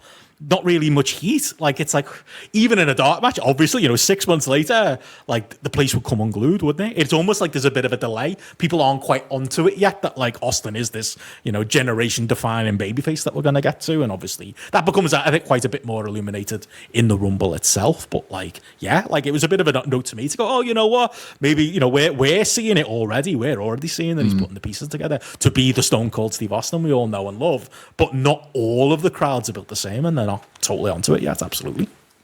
I think there's an element as well. Austin's always called himself Beast. He doesn't do it in a critical way, but he says, I was a mechanic, and he likes that phrase. I was kind of a mechanic. I feel like this is where me and Matty are the fed angels and devils on your shoulders, whispering in, going, and you can just imagine Steve Austin saying, all this wrestling, I think I need to stop that. Let's do away with these fucking matches. I just need to turn up on TV and say ass and beat people up in segments. The last thing this character needs is a mechanical back and forth, isn't it? It's the last. That's not good promotion of what this character is. The man is getting Bret Hart to say ass. The man is parking his car in front of Brian Pillman's ambulance. I'm sorry, it's not about the matches anymore. No. And they're learning that through the evolution of Steve Austin. That's obviously a point when we get there. As horrendous as it is, in a year, the Austin injury. Part of it is there's a positive that comes out of that, and that he changes his whole working style and he stops trying to be a guy who has good matches, doesn't he? He's fully a brawler after that point because he has to be, and that's arguably better for his presentation. I think it's the same argument here, absolutely. The way it's put together. And the other dark match we've got to mention, Shawn and Mankind. Fuck me, Shawn looked bad on the pay-per-view. But like I say, he wore sunnies on his entrance. That was the bit that most people, at least in the arena, saw close up, and you can get away with it. Obviously, on commentary, we didn't really mention it, but his lines are great. But the lines are great also, somewhere in Florida, because his fucking eyes here, they are bad. They're as bad as we've seen, rolling out of the side of his head, aren't they? And his complexion's off. He's got the 95 stubble going, but you can tell it's not on purpose. He just hasn't bothered shaving that day. And literally on his entrance here of the dark match, he's smelling his own underarm. He's like, yeah, that stink. Sorry, lads. And he puts literally zero effort into the entrance, the match, or even the post-match. He just... After the match finishes, he just lies in the ring because clearly he can't stand up. He just can't be asked. He eventually stands up to gather some roses from the fans in the crowd. But my, he looked bad on the pay-per-view, but he was clearly holding it together because he stopped holding it together here. My God. This was you might have seen this entrance if you've never seen this dark match. By all means, you can go and find it online. Shawn Michaels Mankind. It'll, if you skim past Mind Games and there's Raw match they have on TV, and there's now a house show match that I think they've all put up, but you'll find it. But it was a bit of a holy grail for me, this one, because the clip of him entering where he spits water just out. He's got a cup. He's walking out with a coffee cup in his hand. I'm assuming it's water. Spirits are white as well. It could have been vodka or gin, but very possible. He's got what appears to be a coffee cup with some water in, and he spits some out as he walks out, just like a little walk, not like Triple H spit, just like spits them out, makes a little fountain effect. And then, as you say, he spits it on his armpits when he smells that he stinks. He just spits this water in his armpits, and he gets to the ring and he spits the water in Mick Foley's face, and we're on. And that's how the match gets started. He makes no ceremony of getting his gear off. I know it's dark, but nonetheless, it's like this footage of him when he turned heel in '97. They would use it and say he's a controversial figure, and you see him with the In Your House thing in the background spitting. We will get to a point where we will see this clip in video packages, but it always blew my mind because I was like, I know that's not from a pay-per-view. Where's that footage from? I need to look at this, Shawn. And it was great when this match finally, I think it was on an In Your House box set or something, and they put it on as an extra or hidden gems on the network maybe, that this finally made air. Because you're right, I can see why for a long time they wouldn't want this match to be seen by human eyes, because Shawn Michaels and Mankind is held up to such an incredible standard. Yeah. And here, Mankind's kind of wrestling himself. There's a great spot. Even Shawn on his worst day is better than most on their best. When he does the kip up into the mandible claw, that's class. They didn't even do that in the Mind Games match. But the rest of it is this weird, it's like a Heroes of Wrestling version of Mind Games, but sped up, isn't it? It is. And that's the big thing about it for me as well. In watching these shows, again, as much as this show was a bit of a struggle, obviously love the project, and I'm loving that we're seeing all of this kind of pretty much take place in real time. But it's really driving home to me that God, it was a month ago. You could have told me Shawn Michaels, this clean cut babyface, that was, carrying the company. He kept all of this stuff was kind of kept behind the scenes, wasn't it? And a lot of this stuff, you'd hear story of it and the Observer and stuff like that, but I think Shawn was quite good at not showing that side to him on camera, and you got elements of that on the show itself, but you really get it here, where even Hogan, on a bad day, or if you got Hogan working the odd house show, he's not going to give you any effort, is he, in the match? But he's going to give you an effort on his entrance. You're at least going to get to say, I saw Hulk Hogan and he came out and he did his fucking poses, and how great was that? Shawn, at this point, isn't even giving you that. That's his dismissal of the crowd and how unimportant the people who are in the building are to Shawn. And like I say, it's taken place only weeks after he was the world heavyweight champion, where my memory of this period is, obviously we're about to go fast forward on Shawn coming off the rails, was that it was a separate period at the time a little bit later, but it's all happening very, very quickly. And like we talked about on Housekeeping, a lot of it's probably Bret coming back, but a lot of it is Shawn's own demons, and written all over him here. Unfortunately, it was not a fun watch. It's brilliant, isn't it? It's great though. Yeah. We're getting Elizabeth's statement out of it too. And we know he's all right. He's fine now. He's got a job. Yeah, that's it. It's all right. Captivating stuff, man. Happily married man. All worked out in the end for him, but there we go. That's that. But still, better than watching the Undertaker versus Cameron Mustafa in obviously a casket match. So we'll take that there. But anything else to say, Michael, on this show or this period in general? 1987 can't come quick enough. I think that's the takeaway here. It's it's the if in doubt take for me when your bottom line ones like this. It stunk. I loved it. They're just there's certain eras that we all have where nothing can be so bad that you can't help enjoy the experience anyway, and that's what I would classify its time as. That's why I love reviewing these with you, these In Your Houses, because all of them have the potential to absolutely reek, but you're still going to have a brilliant time reliving it all the same. It is a wrestling business that simply does not exist anymore. All of this. Massively so, and it only ramps up as time goes forward. But speaking of that, obviously we'll be back in 2 weeks for another Housekeeping as we build to In Your House Final Four. And good lord, there's a lot of things happening in the few week period between these In Your Houses and obviously that Rumble '97 that we'll be talking about there as well. But obviously, before we get there, anywhere else they can find you, Michael? What else have you got going on this month? It's at WhatCulture. It's all the usual stuff. We've got Raw, SmackDown, AEW Dynamite, as well as the endless slew of pay-per-views and PLEs now that WWE counter-program every single thing that AEW does. We do, I will say, have what I consider to be some of the industry-leading NXT coverage out there. So if you're one of the 5 people that might give a tiny shite about TNA getting its grubby mitts into the Fed's business, with obviously very cynical reasons attached, we'll have all your TNA NXT invasion coverage as depending on when this goes out. I can't remember the exact date, but as we get the annual Title Tuesday drama, that one night a year Tuesday Night War, which always makes some good back and forth between the two sides, I think. But yeah, all the regular weekly coverage, as always, with a few occasional specials that we do on the weekends as well, available on all the podcast platforms as well as on YouTube.